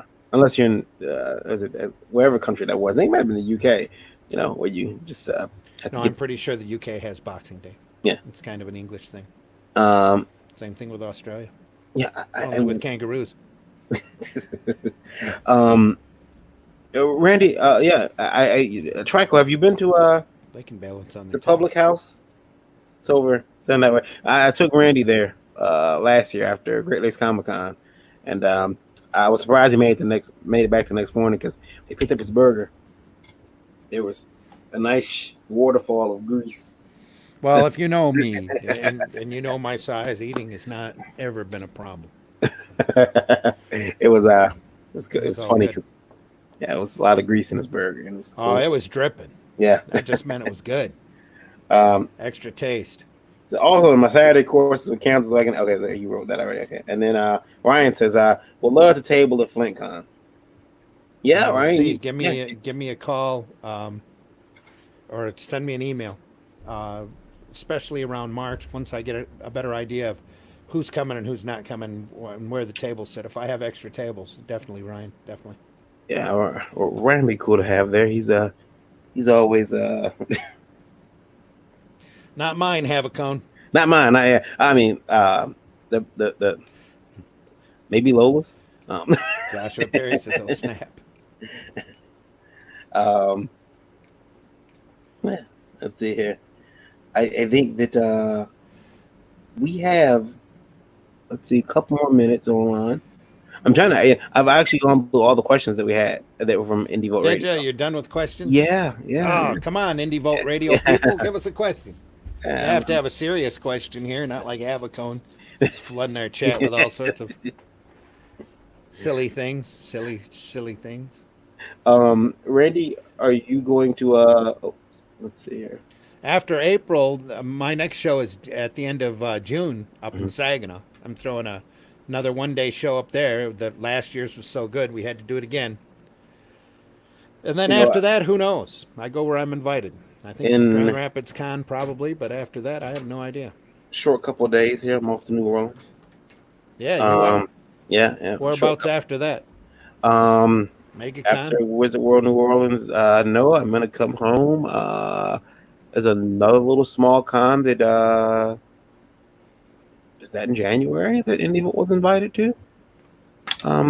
I'll see how that goes. I've reached out for some clarification on our invite, Okay. and excuse me, haven't heard back. But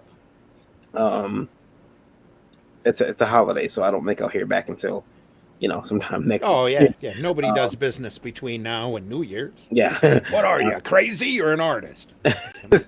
So The only ones that are really working is the poor service industry, working retail, and us crazy artists still trying to make a deadline or get the next book out. So. yeah. So then I'll be at Great Lakes Comic Con as well, and then it starts over. Just rinse and repeat every year, and you throw a couple new cons in there. You take some out. It's like trying to plan. You're planning your months out. We know that Michigan Comic Con is not coming back this year, so Oops. that opens up some free time in August. For Everybody throws their damn shows in September. That's what I learned. September and October, early October. yeah. What the heck? Like who would have thought it? Who'd have thunk it? Yeah. Who would have thought it? So we want to thank everybody for listening. Randy, anything you want people to anything you want them to do for you in terms of next week's show? Should everyone when None they of come Havacone suggestions are there. No. yeah. No, for next show, yeah, think about your resolutions. And if you're listening to this, tune in live. We'll be here at Tuesday at 9 p.m. And we're going to run for a while. It's going to be fun. Like I said, we'll both be drinking. So we'll both be celebrating the end of 2020. We should make our best of lists and resolution lists and worst of lists if we have them, or but that we could probably save that to when we're really mean and drunk. Yeah. And then the following Thursday, which will be the 2nd, right? That'll be the 2nd. Yep. Of January, we'll be doing our apology show. Yeah. Where we will have listened to everything that we said on Tuesday and we go, well, I really didn't mean to say that. I told those cosplayers they need to find their place. I kind of meant that, but it'll these be people I was saying, oh, you don't have to understand shit, don't you, son? it'll Go be out there and the get yourself an education.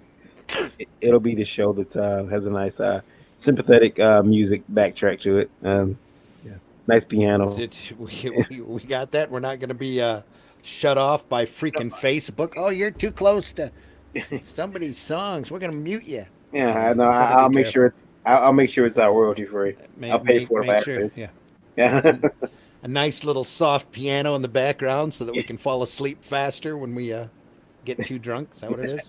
Well, no, that's for the apology video. For the apology video? Yeah, it's Gotcha. to garner sympathy.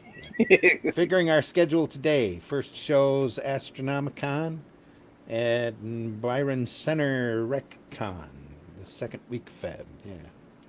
Yeah. Um, Ass. What? Never mind. Ass. Mark, question for you. You as a promoter, I know you mentioned before that sometimes the market's too crowded. When you see a new con come up, do you reach out, or would you let a con reach out to you for advice, or are you happy to see their demise? Just a quick question. You get the right yes, no. Avacone, we never discuss our porn career or our size on the stream. Thank you. I do want to bring up something though. Right? Let me see if I can show this. Give me 1 second. Better not be porn. No, it won't be porn. Remember, Viking Yoda is watching. No, it won't be porn. Can't show that. I've tried, and I get all of a sudden we go dark. Yeah, man. I tried, and pull the plug on the. Yeah. They took out my video feed. Is it check in on Ethan while you're looking? Ethan, are you there? Yeah. Ethan.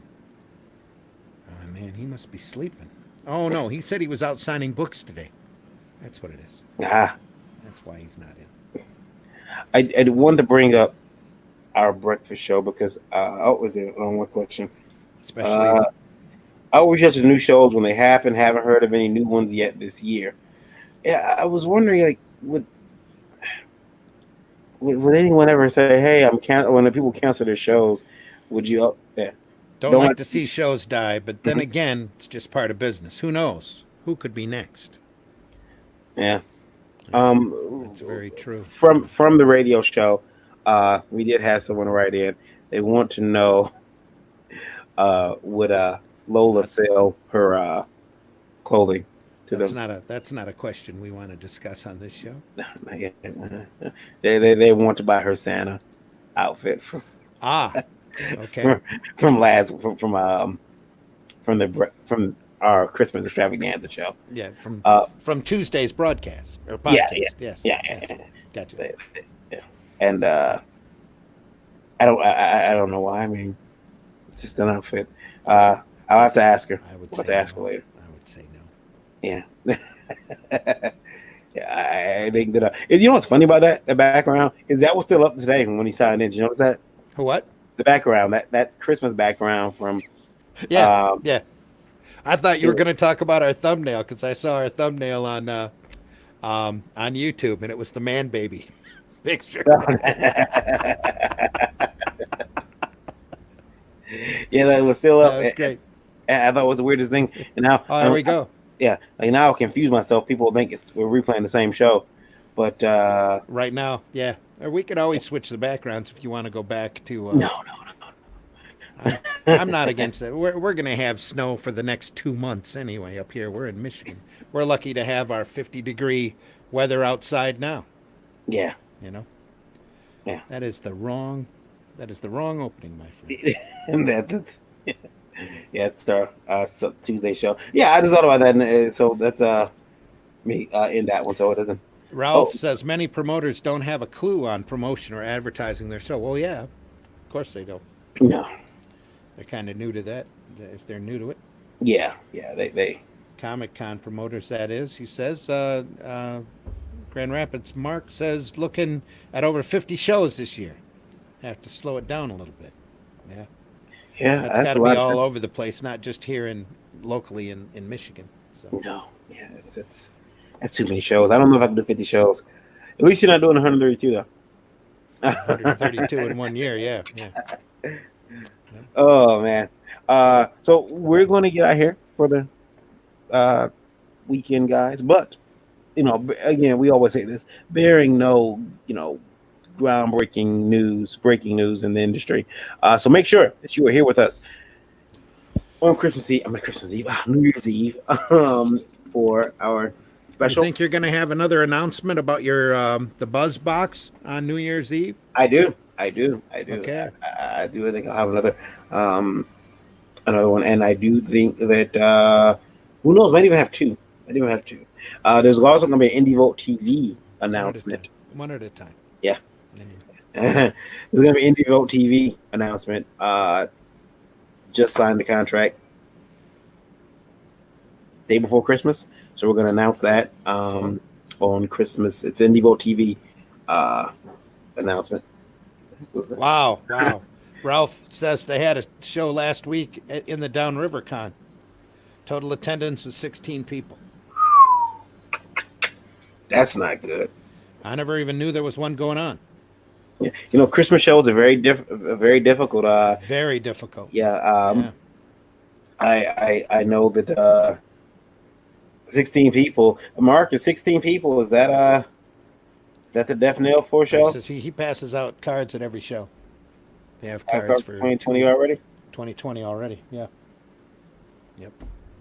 I said they had a show last week in the Downriver Con. Yeah, so that's 16. Wow, 16 people came to the door. I mean, I've ran thin shows, but never quite that thin. I've Ryan's has never heard of it. Yeah.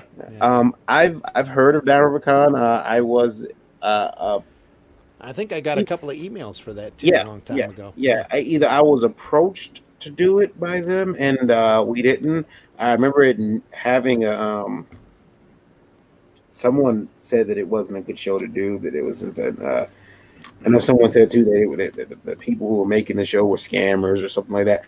It was just a lot of hearsay. But I never got into the show. That is all hearsay. Yeah, it's all hearsay. I don't know. I never did the show, so I couldn't tell. I never went to the show. I had planned on it because I like going to Comic-Con. So but in your opinion, your grapevine hearing. Yeah. But hearing 16 people came through the door, that's sad. Not just for the con promoter, tragic. Who I'm sure bought tables, and but the people who bought tables there, those are the people that you really feel bad for. It's a waste of time. To be honest, Downriver promoter doesn't advertise except to school kids in his area. It is more or less a waste of time, to be honest. Been there twice a couple years back. Yeah, you gotta. And I just wonder too if it's a problem with timing. That a Christmas show. Ouch. Yeah, that's rough. I wouldn't do it. Yeah. He just ate I'm overly conservative and cautious anyway. So. Yeah. I don't know if I could do a show. I don't even want to buy a table that close to Christmas just because I don't know if people are going to come to the show. Especially some of those prices for tables are expensive, and so I know they've got some artists and some creators say, "Oh, that it's a good show to do because." If you do the show, you're gonna make money because people want to buy Christmas gifts for their families, and maybe but they gotta pay to get in the show. Yep. And they gotta walk around and try to find something that family members it's just not worth it. Not only that, but having a show in December, January, and even February and March is a risk. I mean, a big risk because you're dealing with winter. Especially here in Michigan, because you don't know if it's going to be like today, 50 degrees out, or you're going to have a foot of snow on the ground. Yeah, I got told that could be either way. I was told once that shows right like next year's shows. Mm-hmm. I was told once that they're going to be difficult. Next year's shows, closer we get to November because election year, those shows will be different, and the shows right after that, like. They said shows after the election. After the election, especially if you change presidents, tend to be a little rough. I don't know about that. You might actually cause a bit of euphoria if they change presidents. People might be so happy they'd spend more. You never know. It's hard to tell. I'm sorry. Nope. Downriver literally is literally zero budget. Promoter works for a school and gets the building in the off season for free. He has no clue. The shows are poor. Yeah. And then Ralph says Grand Rapids. Yep. And then George, thanks for commenting, George. Did the Downriver show a few years back as well. May shows, nice guy, but wasn't worth the trips. Yep. And Trago says, went to the Downriver Con once. Luckily, I was the outside sales were up for comic companies, so I skipped out and did sales calls to the local comic shops. Yeah. Yeah, and then nice guy. He's outside but doesn't have a clue. Joe, sorry, Randy, you want We're that? clicking on the same thing at the same time. Some of my best shows have been in January. Yeah, well, it's literally a crapshoot. You know, you don't know how the weather's going to go. I've driven to Chicago in some pretty crappy weather. Yeah. Just to do a show that I didn't make a lot of money at, or that I did really good at. I'm trying to think of the one Chicago show I did. Man, I think that was in the late fall that I just cleaned house on. It was a very memorable show. That was a long time ago, back when they had him at the Marriott, the Titans Tower. Mm-hmm. Yeah. Yeah. That was a good location. I don't know if I could do a show where 16 people walk in though. Yeah, that would be rough. I'll tell you this. The wife would be livid. She would. Yeah. She would be. There'd be a long conversation on the way home. My thinnest attended shows, there was one in Philadelphia that was really thin, and one in Grand Rapids that was really thin. I met the best people, and that we're still friends to this day from both shows. So, Mark says election year scary. Sorry, I don't know. Election year is a little scary for us. Going to be impossible to buy TV ads and maybe billboards. Yeah, that's very true too. Yeah, advertising's going to be a little rough. Yeah, Mark, can you buy that time earlier? Like, can you buy it now, or I guess the TV and the billboard networks know, that's already. You might get more consideration if you block out that time now. Maybe, but at the same time, I don't know. They probably know. Oh yeah, that's election year. We got that. We already got that earmarked, buddy. You can't get that. That's premium. Well, that's lot of these radio or TV stations can stretch their commercial time out too when they're making more money. Might be a time for Mark to consider advertising on INDIEVOLT TV. Yeah, and advertise on INDIEVOLT radio, then we'd have a ton of people from Brazil and Chile and Australia and England and Mexico coming in. Yeah. Right now, what are those two weirdos I keep listening to? Yeah, right now it's Brazil leading. Yeah, right now Brazil is leading with 382 people listening. Brazil? Yeah. Cool. Yeah. They're all listening. Yeah, so I don't think that would be the right greeting, but glad you're here. Since February is one of our strongest months of shows, usually all profitable. Cool. Yeah, that's good. Yeah, I good don't if know. you can. I've always found it to be rough. So and we've done some February shows. I like my shows in April and June. So. We've done some February shows. We did okay. Yeah. I'm doing a show at the end of February. I don't know what the weather will be like, but I'll. I remember when I first started. 45-minute drive from my house, though, so we'll see how long it takes. When we first started doing comic cons, I would wrap up in October and start in May. Mm-hmm. And then as you become more professional, quote unquote, you start that May starts moving up. So all of a sudden it's April. Now it's January. We stop in November and we start again apparently now in January. Ralph said he only had about 6 vendors show up for that show. He's talking about the Downriver Con. But the 16 people spent a few bucks. One vendor told me he made about $300. Hey, you know what? The tables are cheap and you made $300. Yep. It's all good. Mark at Grand Rapids Comic Con says most political ads pay triple the going rate for the same space, and TV stations have the right to bump your prepaid for the bigger money. Doesn't matter if we sign up early or not. Well, just a thought. Same with the billboards. Right. So they'll bump you, huh? All depends on how heated the elections become. So. Yeah.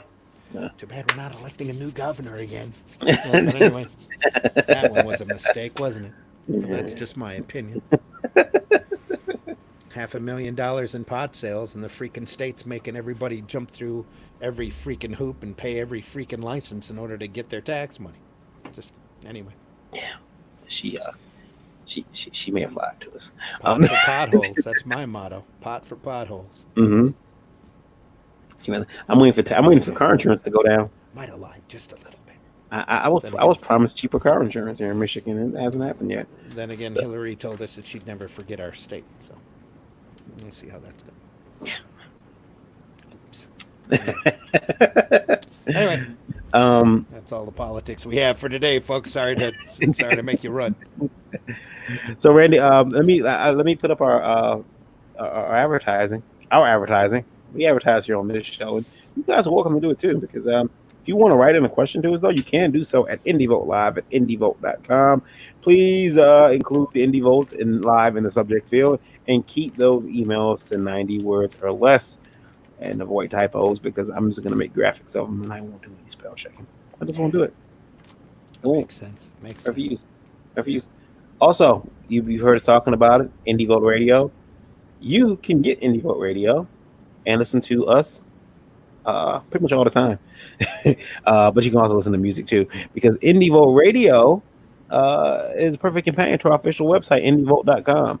IndieVolt Radio plays the best in indie music, entertainment, news, and more 24 hours a day, 7 days a week. Music from talent like Chemical, Park Squares and Alleys, and Dimsor. Download the IndieVolt Radio app on Android's Google Play Store, or listen in with the streamer app on iOS. You can also check out IndieVolt Radio by visiting our official site, indievolt.com, and utilizing the built-in player right there on the front page. And that's what a lot of people actually use that. They go to the site and they listen in, which is really cool. And then Randy having a fire stick now knows the joys of streaming. Yep. Well, you don't have to worry about the. Hey, we got IndieVolt TV now. Well, we've been had it for a while now, but still. IndieVolt TV is the over-the-top streaming service available on Roku and coming very soon to Amazon Fire Stick and more. Stream independent movies, music videos, wrestling, original documentaries, and more on IndieVolt TV. And did I mention that it is free? And there's Pluto right in the middle of that. Yeah. There you go. Anyway.